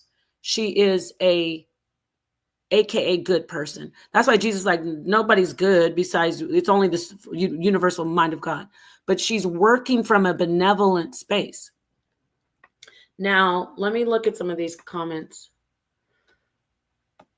She said, no, I do not believe what One West teaches Nigerians. And then she said, no offense taken. Okay. Then Caleb said, she has the Canaanite lessons and videos. Look, Caleb, did I tell you to drop her information? No, I'm just kidding. I'm totally joking. See, that was a joke, but I was going to shout her out anyway at her channel. Yes, this is her channel. Go look at it and you can see all her teachings. I wouldn't have summer jammed it, but that's okay. So with Naphtali, we have a very interesting history, but I absolutely want people to listen to Naphtali. I have made, you know, not in this kind of conversation, but like when I'm doing the debating stuff, you know, the debate talking, toughest environment. Oh yeah, I'm gonna bust her pinata. Oh, she doesn't know what she's talking about. That all aside, the seriously and the sincere part of me is yes, you should listen to her teachings. Should you listen to her teachings if you're not ready to if you're not informed? No, you should get informed, listen to her teachings, and do your own research. That's what I'm trying to say. Listen to and that's same for me. For me too. Don't listen to anybody and not be informed, because you have to be a creator God as well. So I forgot what I was going to say. Oh, so she and I are. I don't. But to be honest, I'm starting to hear you teach now, Naphtali, and some of the stuff I'm like, okay, she's saying what I was saying, but I'm saying what she's saying, but she's saying in a different way. The only thing that I can't get over is we are only black people are Israelites. Like that's the only thing that's a different conversation though. But despite that, let me get back to her because she said the one West, right? So with her, she's teaching this because this is what she's amassing on her own. Now she has broken away from being information being funneled into her, and she's using her own God consciousness. Now, when I say God consciousness, I'm not talking about the universal mind of God. I'm talking about her creator God, her. So she goes and she gets the information and now she's a creator God. She brings in the consciousness and then she creates from bringing it in. That's the intelligence, right? She processes it and sends it out again. And that is now she's creating information and teachings. That's being a God. And where, again, about her, she's not coming from a space where, for the most part, from what I see, again, I can just make my own assessment. She's not coming from a space of, I want to destroy. And she could answer that. She can answer that. Naphtali, do you want to destroy people who are not the same as you? You don't teach that. See, because the One West teaching is that everyone who is not your Israelite people will be destroyed and pretty much destroyed. And then God will just save the ones who are, I don't know. I have to talk to her. I haven't really, let me see what she says.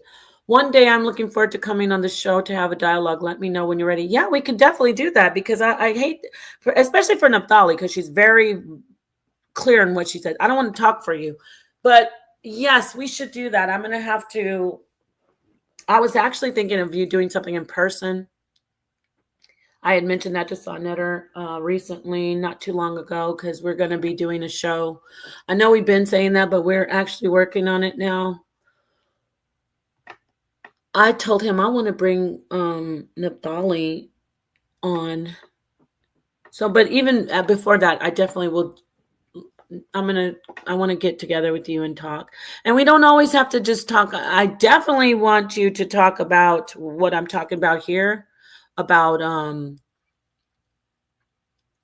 I want you to talk about, you know what I'm saying, like God, like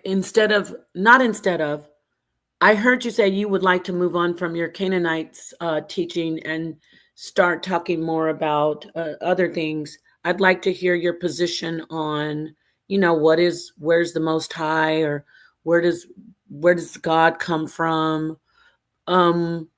You can use scripture like I do sometimes, but I would like to hear your authentic mindset on life, death, afterlife, that would be good because I haven't heard that from you. I mean, I'm sure you've said it, but I heard more from you about, like the archaeology and the historical stuff. I'd like to hear some more metaphysical stuff from you, so we could sit down and do that. I'm sure you'd be interested, and we can talk about the UFOs. I talk about the Watchers. I know you talk about a lot about the Anunnaki. I think you've talked about giants and things like that. So 100%. And like the brother said, go check her channel out, Naphtali's New School of Thought. I got to get in touch with you. Yes.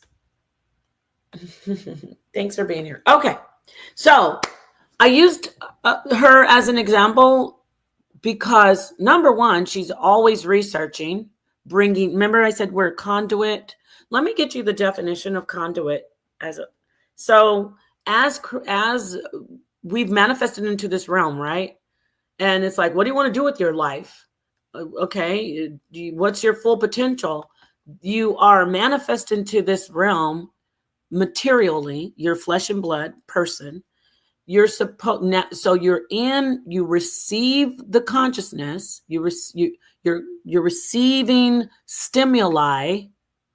Okay, that the stimuli would be the consciousness, and then you respond and you send out your response, and your response is actually going to be stimuli for other people. Get it? So conduit,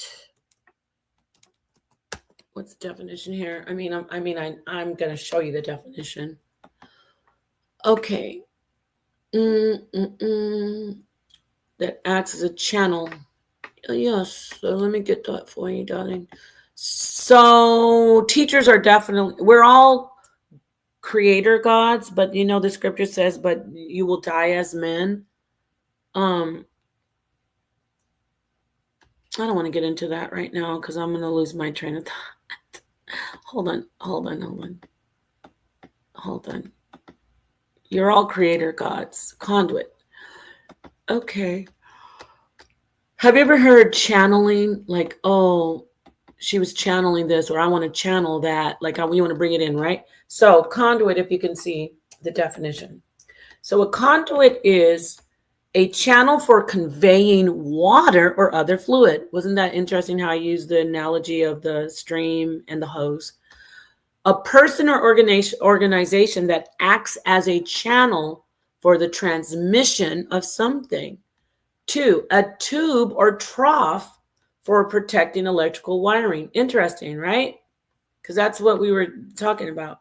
And in the origin of it, in Middle English from Old French, the medieval Latin conductus, from Latin conducere, bring together. So you're a conduit.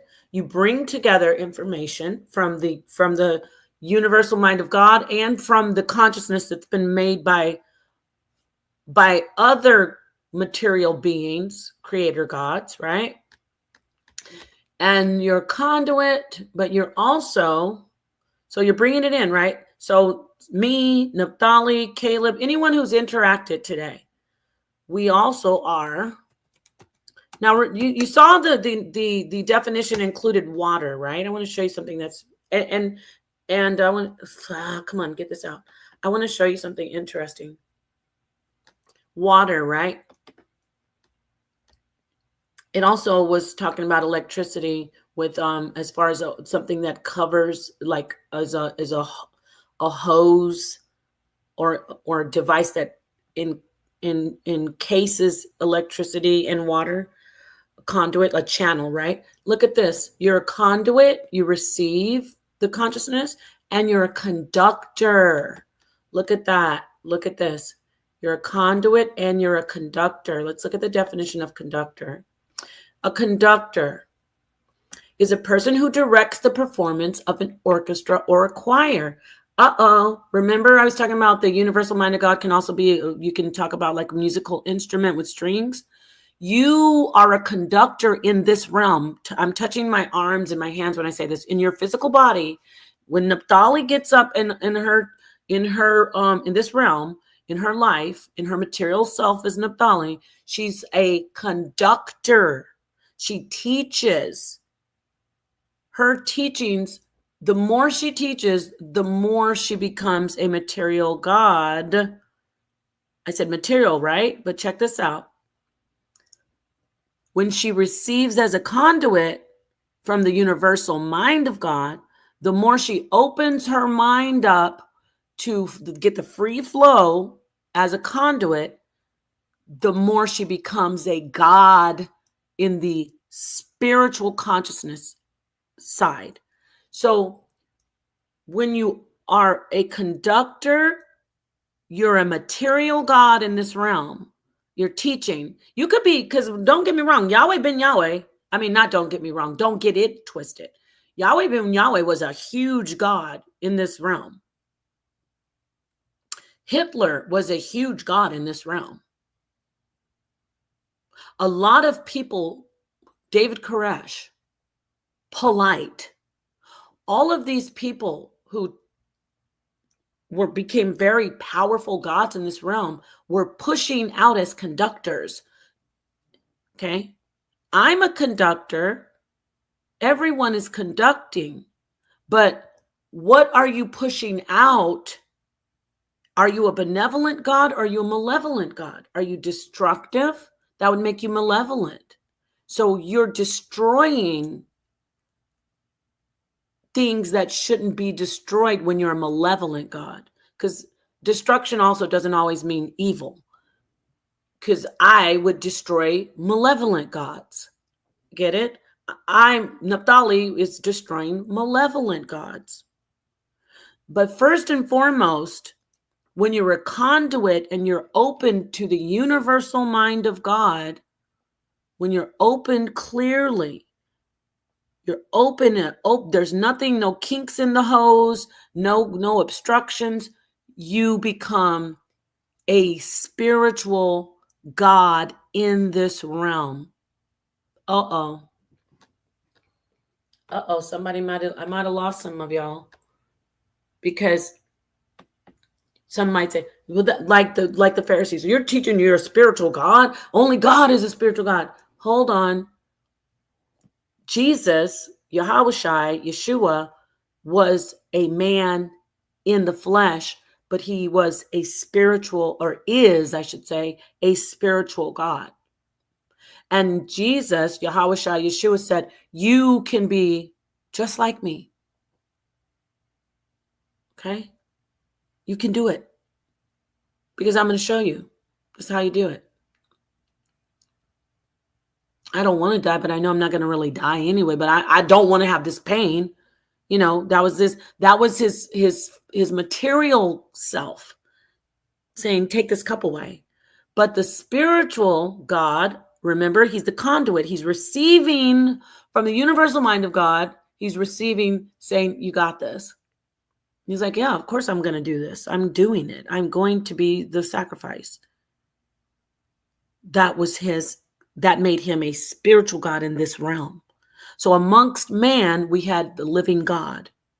But the beautiful thing is the living God that comes amongst man says, you also are the living God. We're all the ocean. We're buckets from the ocean. Jesus never said, I'm the only bucket out of this ocean. That's what people don't get. Jesus didn't say, you guys aren't any, but you didn't come from the ocean, only I did. So when we receive clearly what we're supposed to receive, when we're conduits and we're clear, open channels to the universal mind of God, we are the powerful spiritual gods in this realm. Stay with me on this. Now that I've received clearly, I can be I'm going to be the conductor, and that's my material God. And I'm going to be a great, like powerful material God. And when I'm a powerful material God that is a powerful spiritual God in this realm, now I've achieved what Jesus, the likeness of the Messiah. And if you don't want to just say Jesus, like Buddha, and other people who said you've received the highest form of self. Now you're a good teacher. You're a good teacher now. And when you're a good teacher is a conduit from the universal mind of God, and that good teacher makes sure that they conduct, as conductors, they conduct information, or they create consciousness that is benevolent.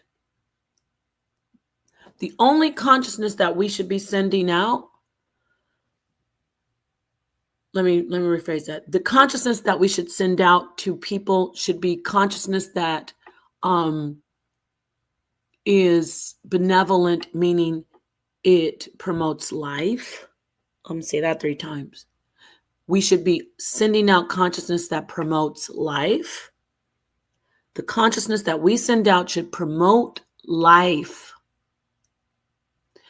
The consciousness that we send out should be merciful to life, not merciful to evil. And I say evil meaning vindictive, destructive energy that destroys in things that are not, things that are innocuous. So if there's an energy out there, and I'll use the internet, if there's a channel that likes to just attack people and talk about them all day, that is consciousness that must be destroyed by benevolent gods. The universal mind of God, the ocean, isn't like, that's your job. That's why you think you're here. I'm not going to go to the universal mind of God, the ocean, and say, why don't you come drown them? That's your job. Take the bucket of water, do what you will with it, throw it on there, put the fire out. I don't know. Add something in there to get rid of them. That's what you're for. Or better yet, how about you do this? Take all your buckets, all of you benevolent gods in the material realm, all you teachers, all you conductors, put your buckets together, and then you can go drown out the evil gods yourselves. So as a conductor, as a material god, the first thing you should do is promote life, protect life, and in that protection, there's mercy for those who are not malevolent.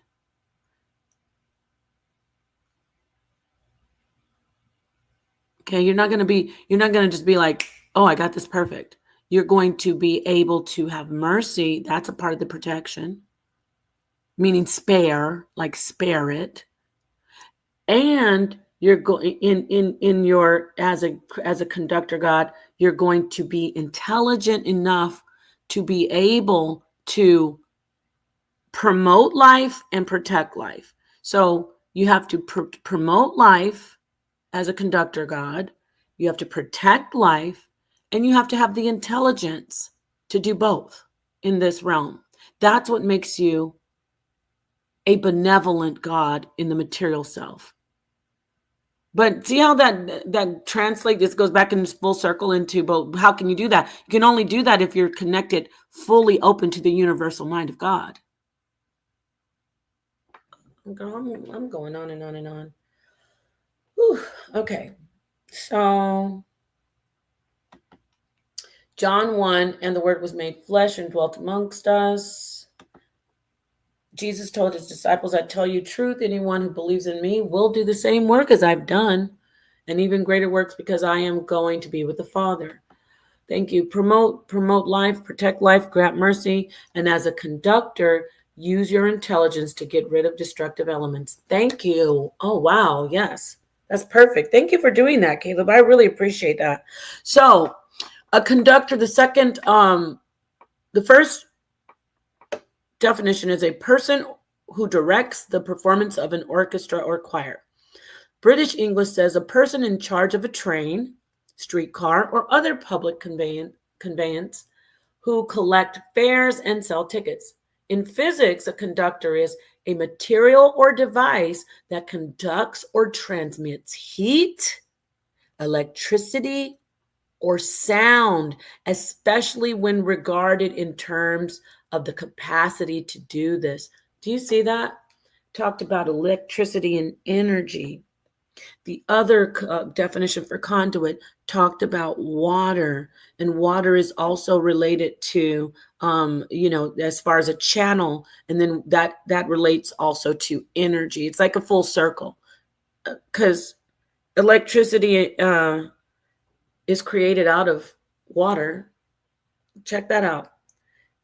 When I say it's created out of water, I mean the movement. Before somebody comes for me, oh Lord. Whew, I gotta be careful with what I say sometimes.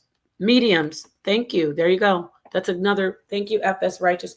That's another great mediums channel, don't they? Don't they, FS Righteous? Mediums channel. And when you look at medium, that's like your passive. So we are mediums, but we are more than just mediums. We're channels. We are channels, but we're more than just channels, right? But yes, all of those are great synonyms.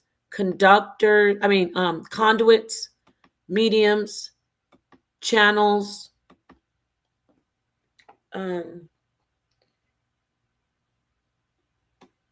What were you guys saying? It's a trick there. Let me see what's calling me.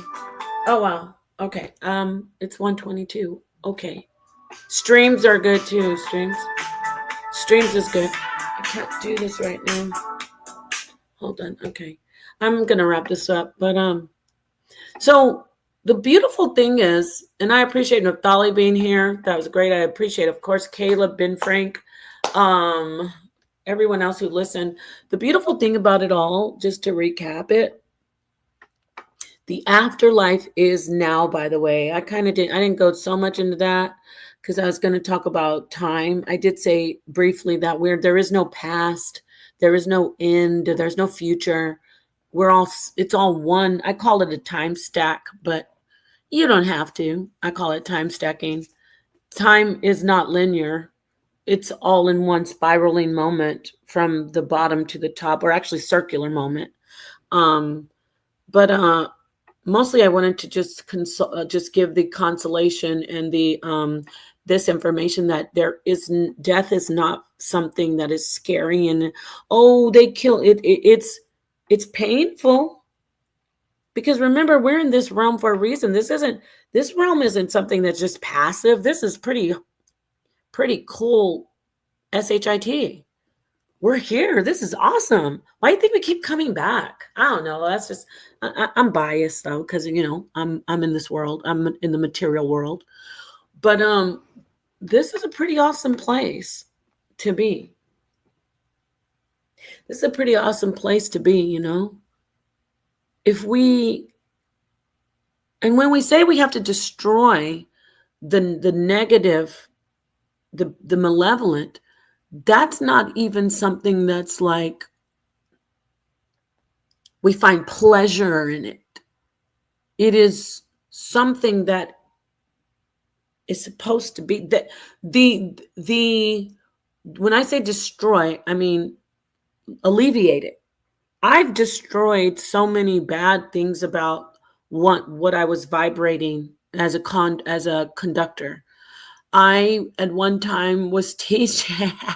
I'm laughing because there's some things I have to work out on this, but how do I say this? There was a time that I received from this realm. So there were creator gods. I'm going to talk about the One West. And when I say One West, no, let me say that. I'm going to say GMS. They taught as conductor gods.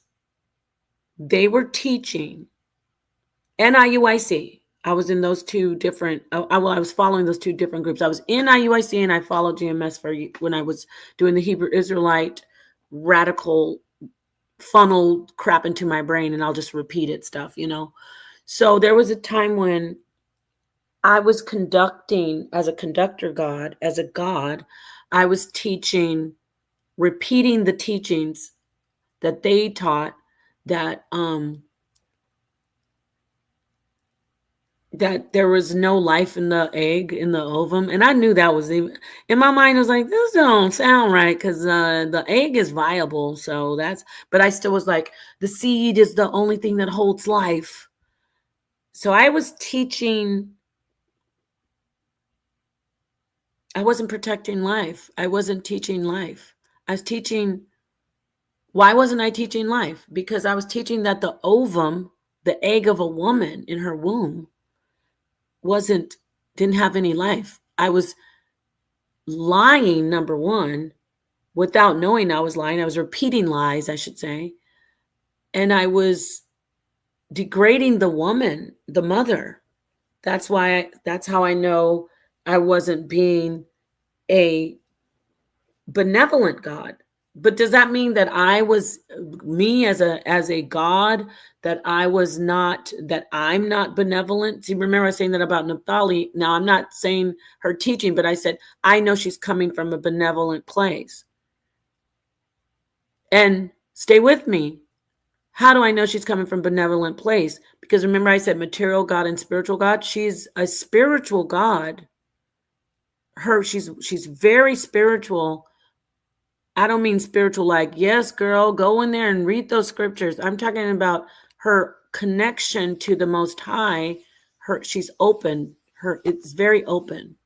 And I can see that, ironically, I see that from her, not because of what she's teaching or on the internet. It's from just the handful of interactions I've had with her as a person. I feel a great sense of love for her.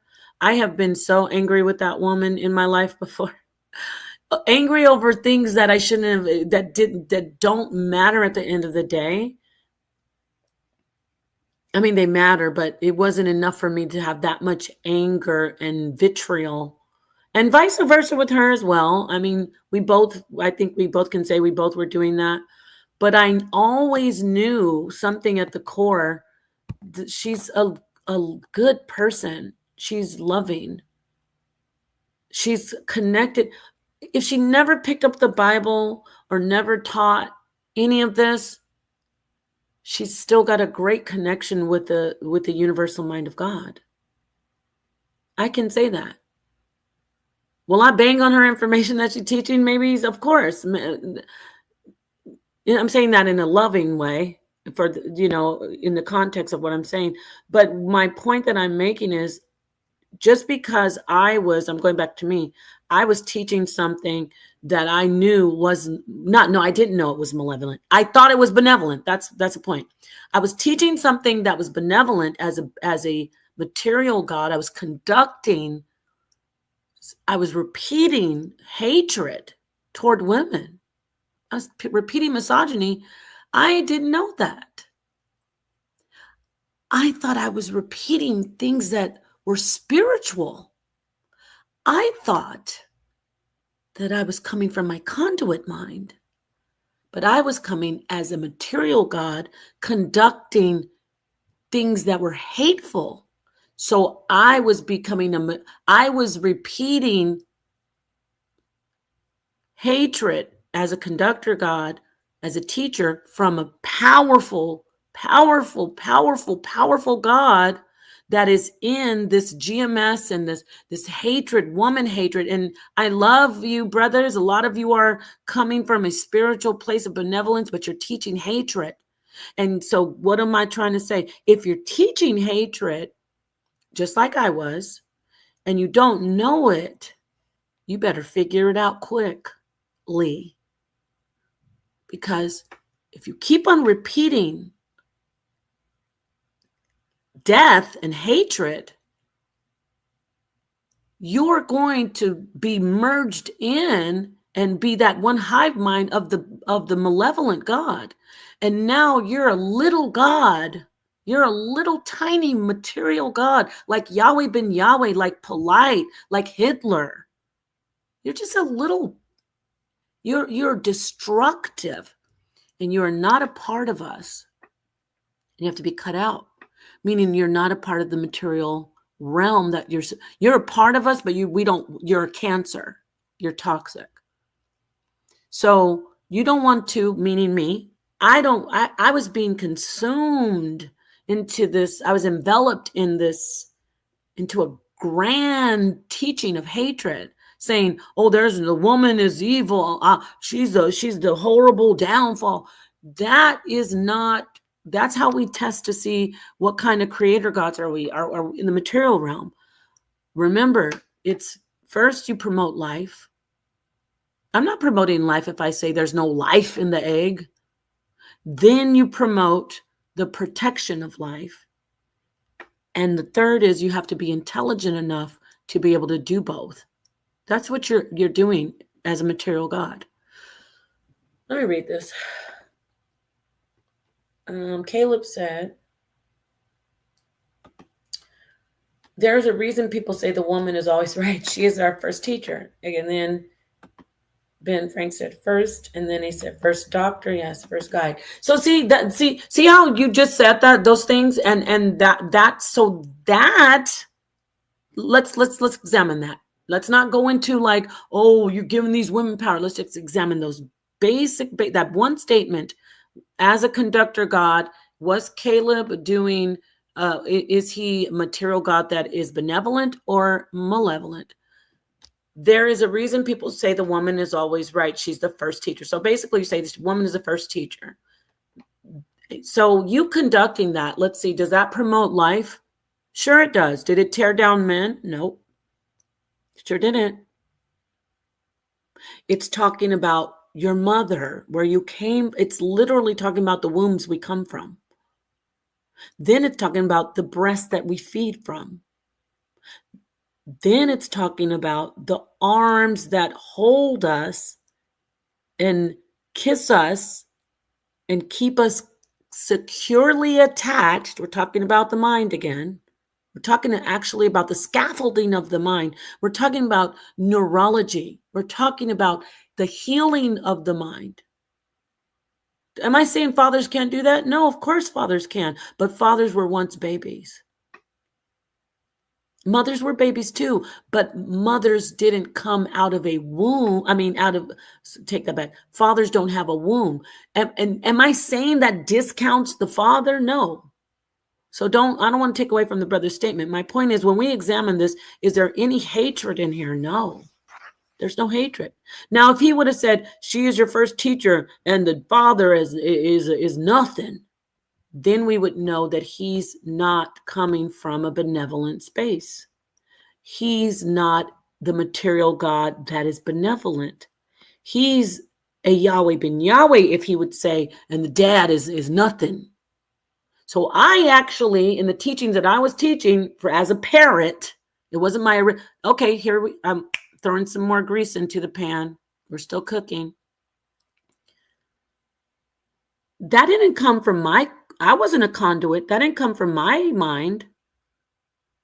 That didn't come from my mind. I didn't connect to the universal mind of God and get that and form that in me. That was fed to me from a conductor material God, from GMS. I just grabbed it. I didn't even stay with me.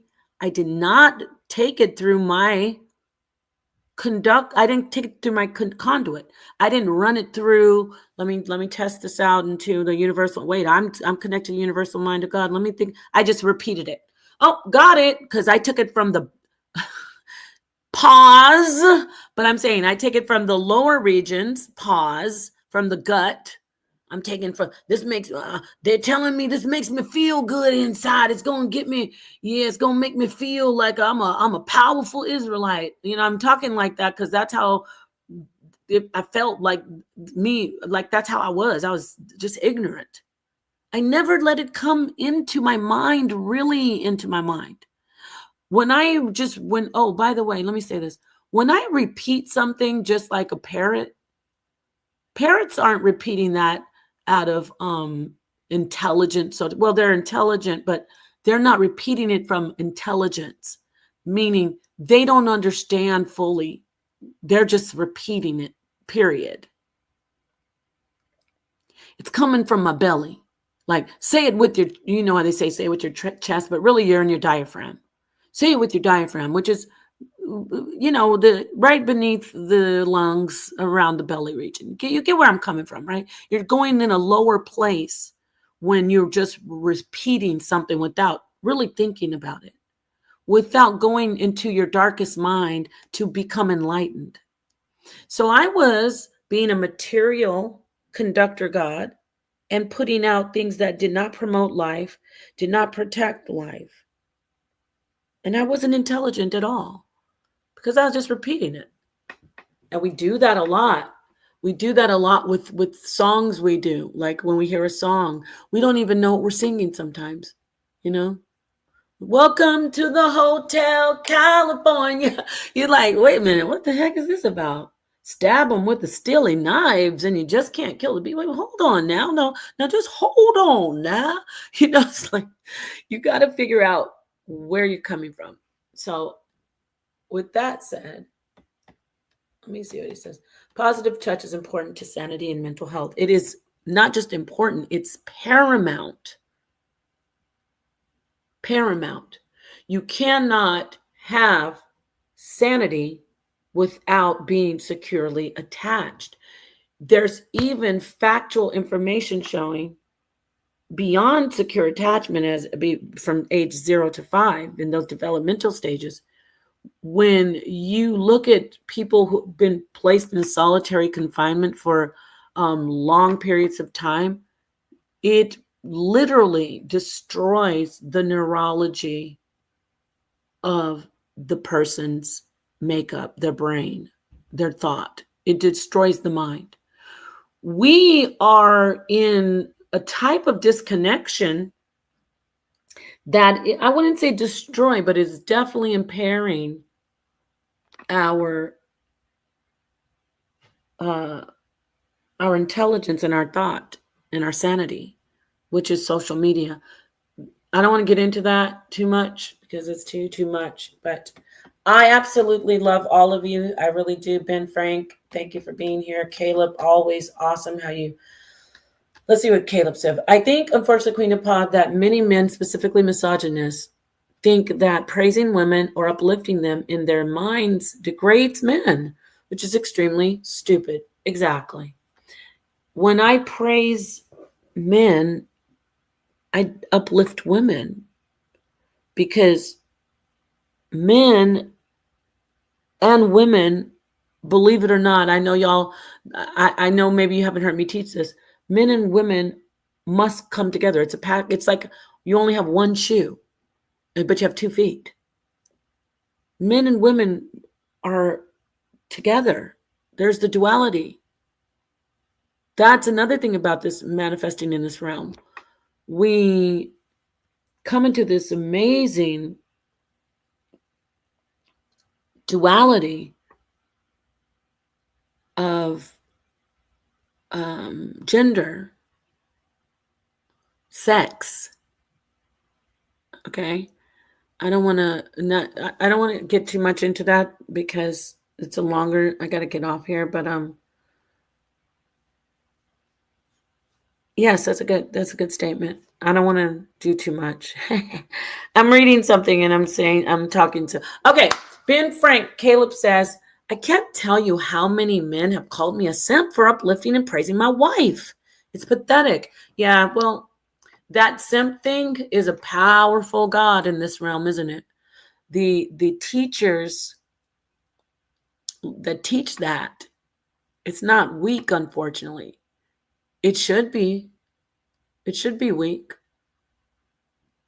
The idea that if you uplift women, you are not a man,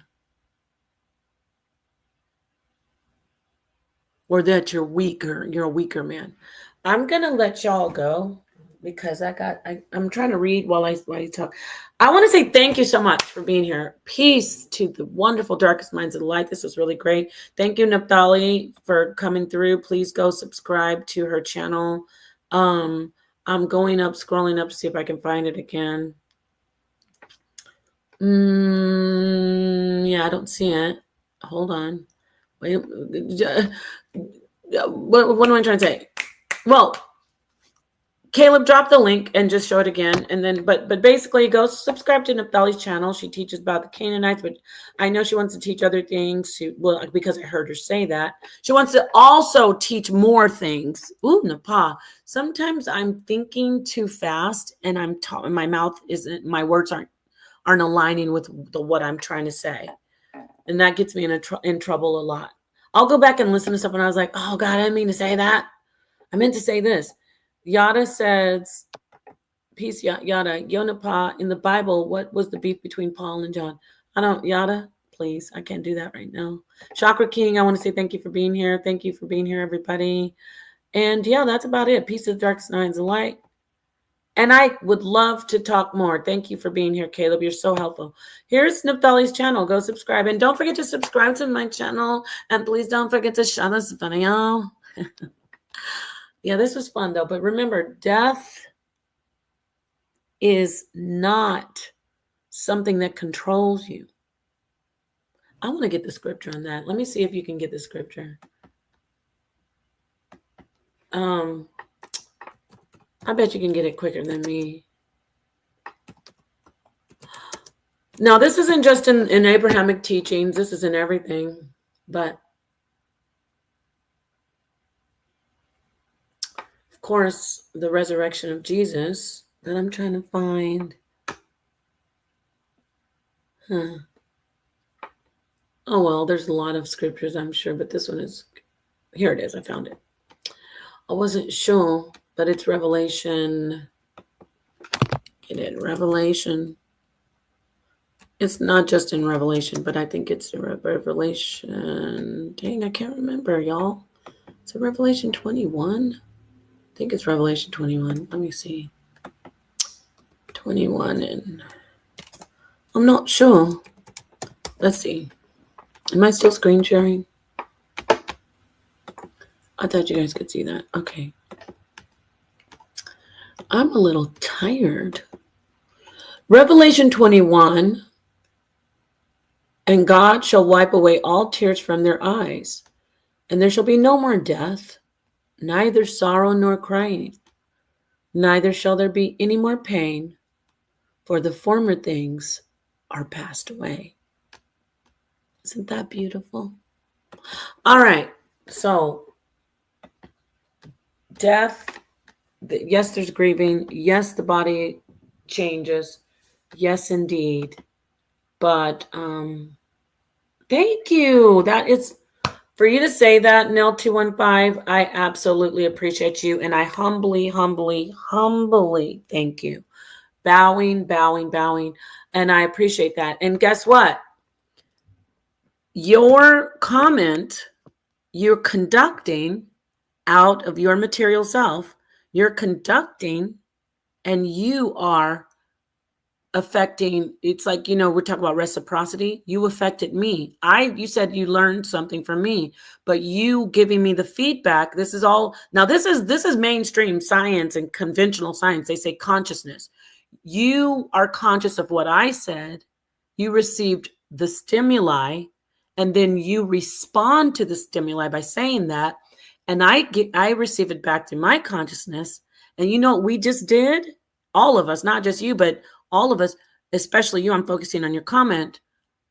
That is a vibration. That's a frequency. That's a literal vibe. That is a, if you want to say sound, or we made a sound. We made a sound. Get it? That's something we sent out into the consciousness of this material realm. I'm going to say that again. I said what I needed to say, and I was saying some things to help people, or teaching, and then the comment from Nell215 was sent back to me. So my stimuli was received by his consciousness, and then his consciousness responded to my stimuli and sent out, in his response, I received his consciousness. So it's like a how do you say, a tennis match, but not a tennis match, but it's called reciprocity. But not just him. Everyone here, all the comments When I said something, Ben Frank said something, Caleb said something, Chakra King, Naphtali. We're vibrating, we're resonating in our consciousness. We're gods. That's why I say we're two or more are gathered. There I am. Oh my goodness, I just got goosebumps. Remember, we're all coming from that ocean, which is the universal mind of God. Let me not use the ocean. We're all coming from those instruments on the instrument of God, all those strings. There was a strumming, and we were the sound that came from it, and we come together as a symphony. Or you can use quantum physics, the wave of God. When you realize the wave, we become particles. We're no longer waves, but we're all together. We work together. So we're all feeding it's reciprocal. There's reciprocity. I say something, you respond. You say something, I respond. You say, it keeps going. That's consciousness. That's the actual scientific definition of consciousness. Responding to your surroundings, being aware of your surroundings, and then responding to the stimuli. That's the actual basic scientific conventional way to describe it. But in the metaphysical, in the philosophical way, I am saying this. You are receiving it as conduits, and you're receiving it as the darkest mind's delight. Don't play with us over here, right? You're receiving it. You're opened wide in a vast opening. You're open to everything that comes in from the universal mind of God, because you're a part of it anyway. And when you bring it in, from what I say, you process it inside of yourself. Remember, from the crown of your head all the way down to the center of yourself, to your belly, down. You process it, and then you send it back out. We're creator gods. And this right here is healing, because it promotes life. I'm not here bashing. I'm not saying we can do this, all of this, but only us, y'all, because everyone else needs to go. I'm making fun of myself, because I used to say stuff like that. Or I'm not saying, and those other people that are not teaching this, they are going to be dead. No. I'm still creating. I'm a creator God, but I'm creating destruction of things. I'm malevolent. I don't want to keep saying destruction. I'm being malevolent. Instead, we're here resonating in promotion of life, protection of life, and the intelligence to do both. You are not done when your material flesh decides to transform and decompose into something else in the earth. You're not done. That universal mind of God that came down and manifested itself into your material self, and to be that material God. What kind of material God are you? Are you a little tiny material God that can be crushed? Or are you a big material God? That doesn't mean you're good, though. Remember, we talked about that. You could be a polite, you could be a Hitler, you could be a Yahweh ben Yahweh.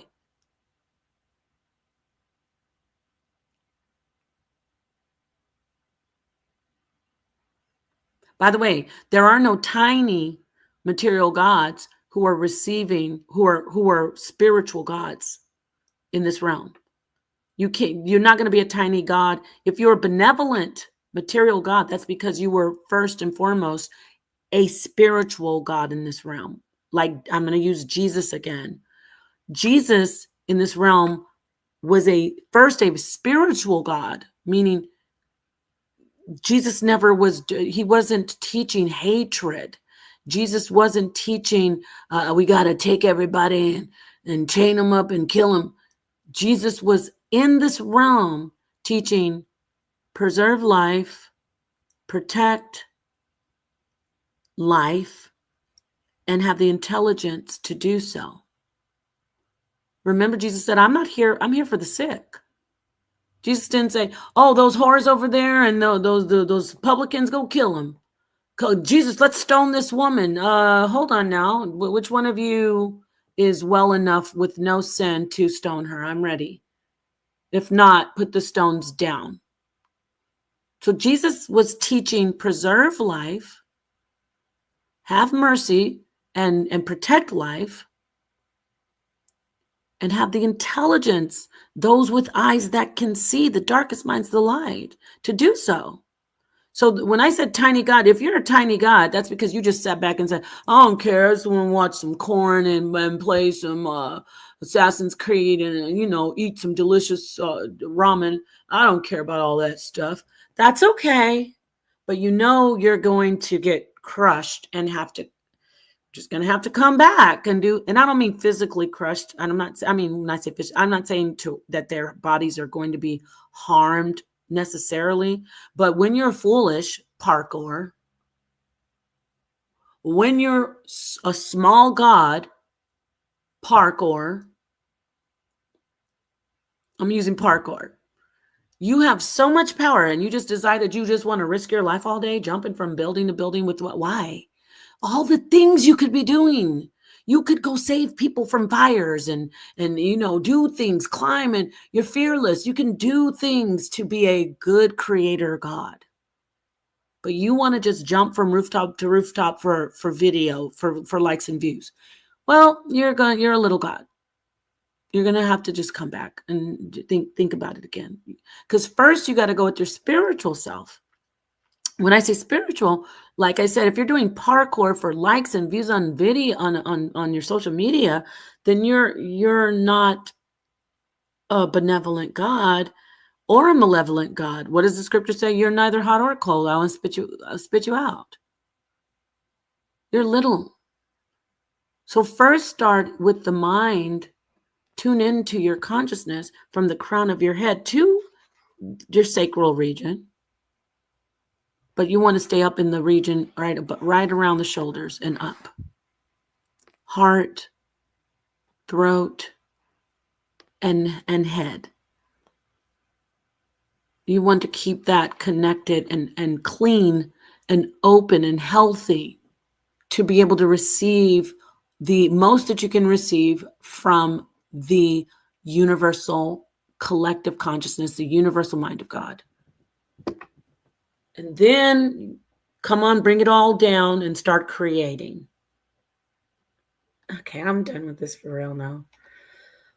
I love you guys. Napa's love is all encompassing and she is all about protect humanity. Thank you for that. I really appreciate your love and I send it back. I love all the creation. I just appreciate it. It's not, it's not I need, how do I say it?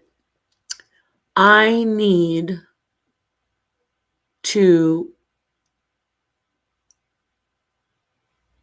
resonate in an environment with those who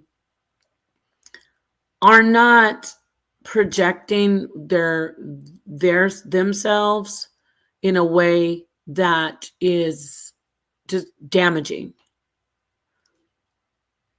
I appreciate the projection of, if you're projecting yourself onto me, so projecting isn't always bad, by the way. If you're projecting yourself onto me and in a loving way, I'm all for that.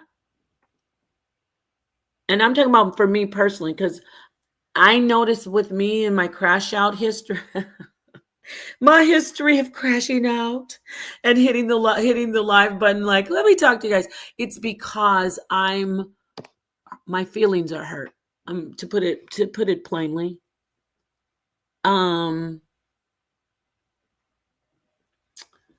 I'm from the toughest environment, but to be honest,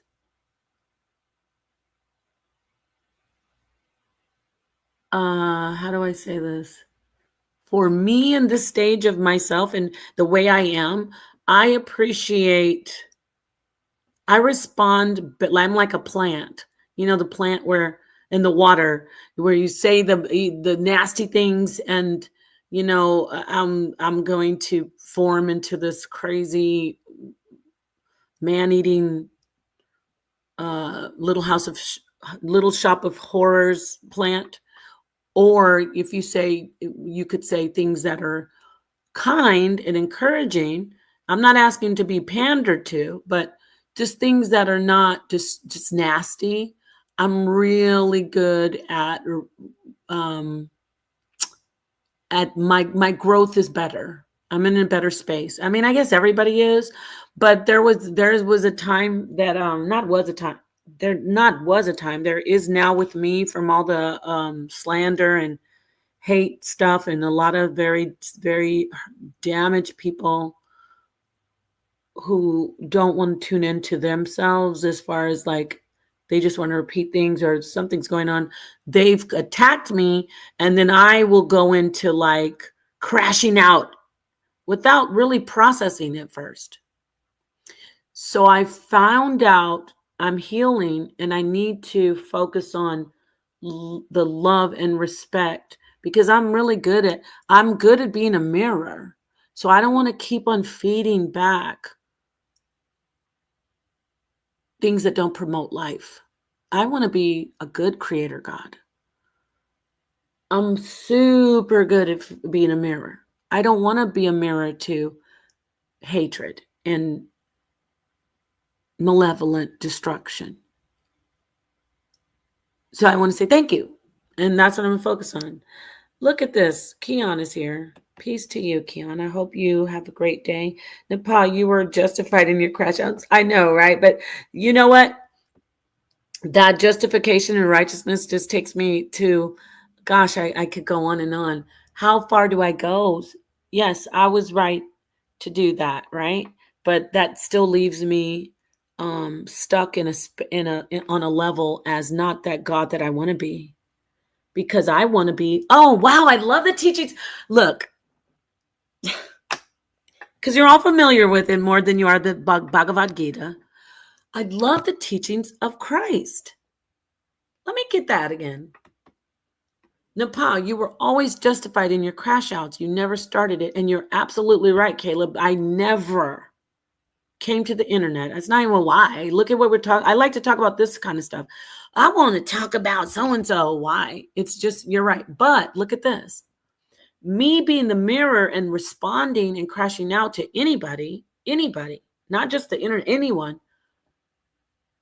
I've only gotten just that basic reward.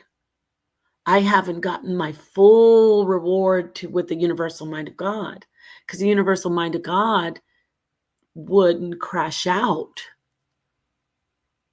The universal mind of God would just take action and just, if I'm a gardener and I walk out into my garden and I see that gophers were in there, I don't fall down and say, I hate you gophers, and start like throwing a tantrum and tearing up the ground, and these gophers were in here, you gophers did me wrong, I really wanted to eat that lettuce. I can't do that. That's like, what in the heck? Okay, yeah, I know, but why don't you just do something about it?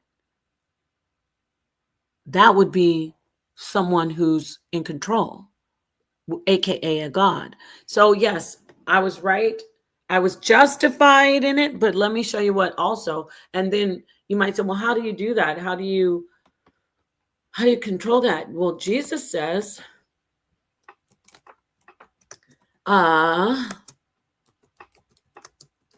this is where oh my God, stop it. Oh, it's so late. Can't believe this. Okay. Jesus says in Matthew 5, I'm going to use this scripture. Excuse me. And then I'm going to use another scripture. Where is it at? Stay with me. I'm going to use this one. It says, but I say unto you that ye resist not evil, but whosoever shall smite thee on thy right cheek, turn to him on the other also. So give the other cheek. This, okay, so me fighting back when they're sitting and talking about me, or if somebody's done me wrong, me giving that energy back doesn't make me, I don't get to level up. I stay on their level. We're just standing there like on the slapping contest. You slap me, boom, I slap you. Looking like two dummies. You slap me, I slap you. You slap me. I want to be the one who, when you slap me, I go, God dang it, that hurt, and I walk away. I get away from you. Hold that thought. I get away from you because I want to promote life and protect life. Okay, watch this.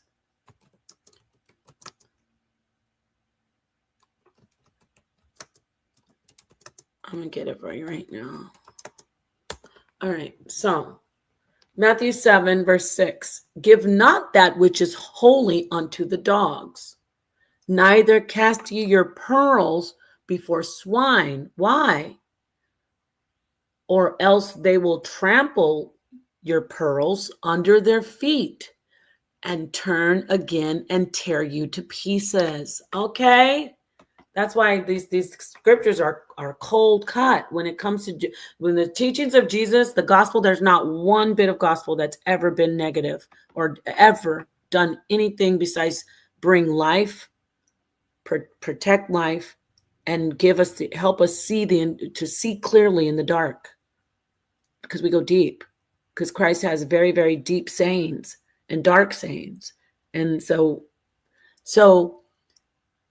when I'm being attacked often, or if I'm embarrassed or humiliated and it's wrong on the internet, me giving that slap back is I locked myself onto that level with the person who's attacking me. I want to take that slap, don't return anything. That's what it means by offer the other cheek. Don't return anything. And then I want to remove my pearls from those swine, because I don't want them to tear me to pieces. I want to keep getting slapped. I got to protect, remember? Now I've leveled up. And guess what happened? When I ignored these particular malevolent gods in this material realm, when I don't fight back and mirror them, which I have to work, because I'm that's my thing. I mirror. When I don't mirror them and I go and protect myself and just keep on talking to people like Caleb and Naphtali and Keon and Frank, Ben Frank, and so on and so. When I do that, I'm leveling up. I'm back. I'm getting back on my journey to spiral up out of here. You know, they all marveled as Jesus went up into the sky. Get it? So, yeah, that's what I say. Let me see. Okay. Caleb says, you overcame so much hate and oppression, cleaned the pot, and came out on the other side even more wise. You deserve praise and honor. Thank you. And I offer you back humble thanks. And I actually find your comments to be very encouraging, and so I honor you and your wife. I know you guys kind of alternate. I don't know. She needs to get her own account though, so I can see the difference between who is who. I can't lie, Queen. I have to stop as well, because me and my wife, whenever we see other channels or people comment on you, we crash out on them hard. It's wrong, but it's hard not to. It's not crash out. Now, y'all gotta give me some help over here. We're gonna help each other. Like, hold me back.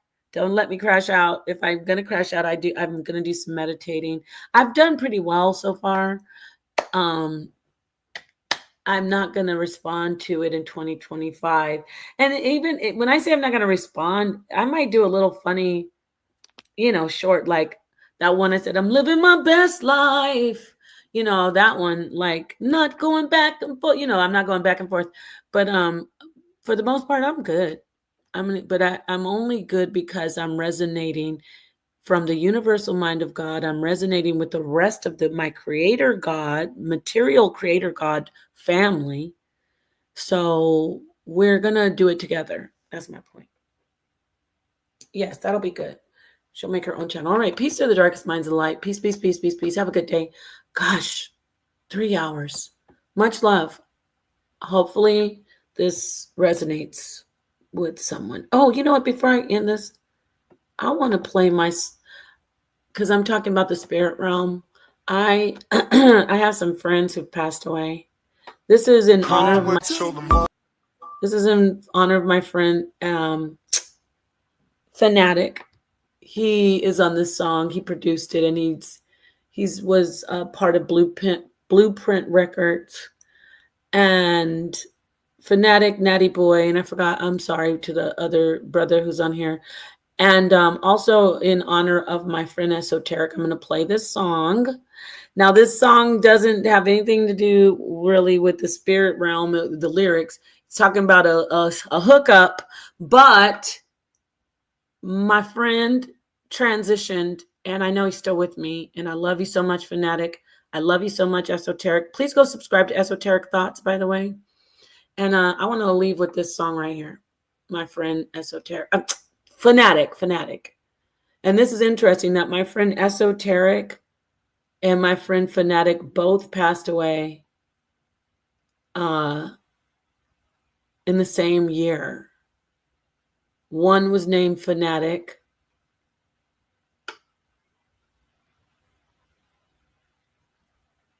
And one was named Esoteric. Interesting, right? Peace to them. This is Fanatic. I'll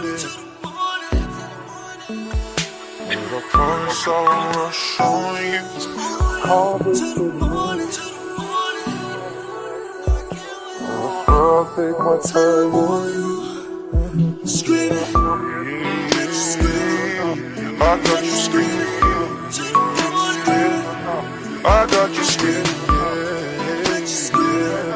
I got you screaming.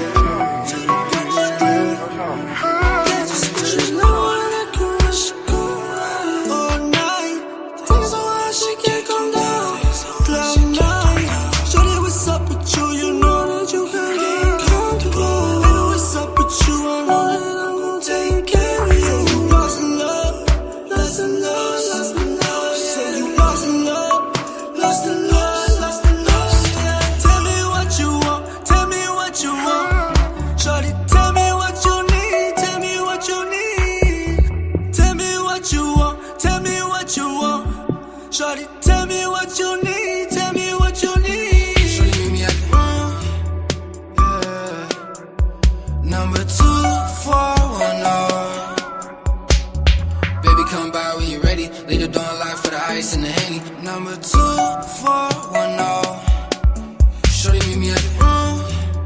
Yeah.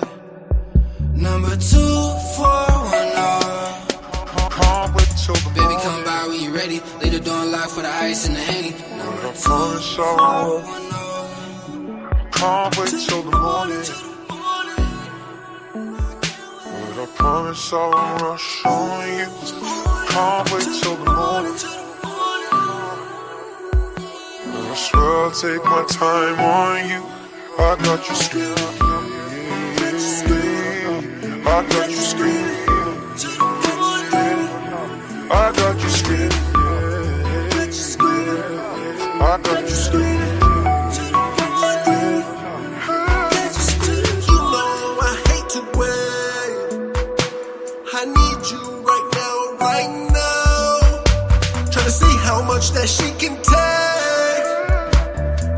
Screaming loud, so loud. Face down, ass up. Promise you won't fall in love. Cause we both know entanglements get dangerous. She wanna know how I feel. She wanna fuck with a real one. I put something in your tummy. Now you all in your feelings. I put you in Gucci, you gave me that cookie. Put you in Prada, girl, I ain't no rookie. I see you looking from a mile away. From a mile away. Life's too real, we don't waste time. Keep it all day back. All in my bag. I'm all in my bag. 2410. Baby, come by when you ready. Leave the door unlocked for the ice and the Henny. Number 2410. Shorty meet me at the room. Yeah. Number 2410. Baby, come by when you ready. Leave the door unlocked for the ice and the Henny. Number 2410. Can't wait till the morning.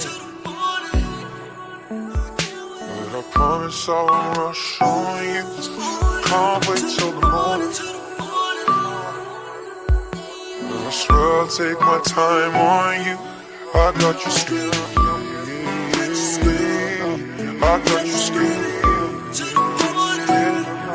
I got you scared.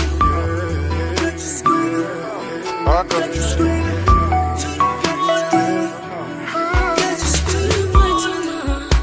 When you come around, I want this for real, so don't let me down. This is nothing basic, so I hope you're ready. This time when you chase me, I'ma let you catch me.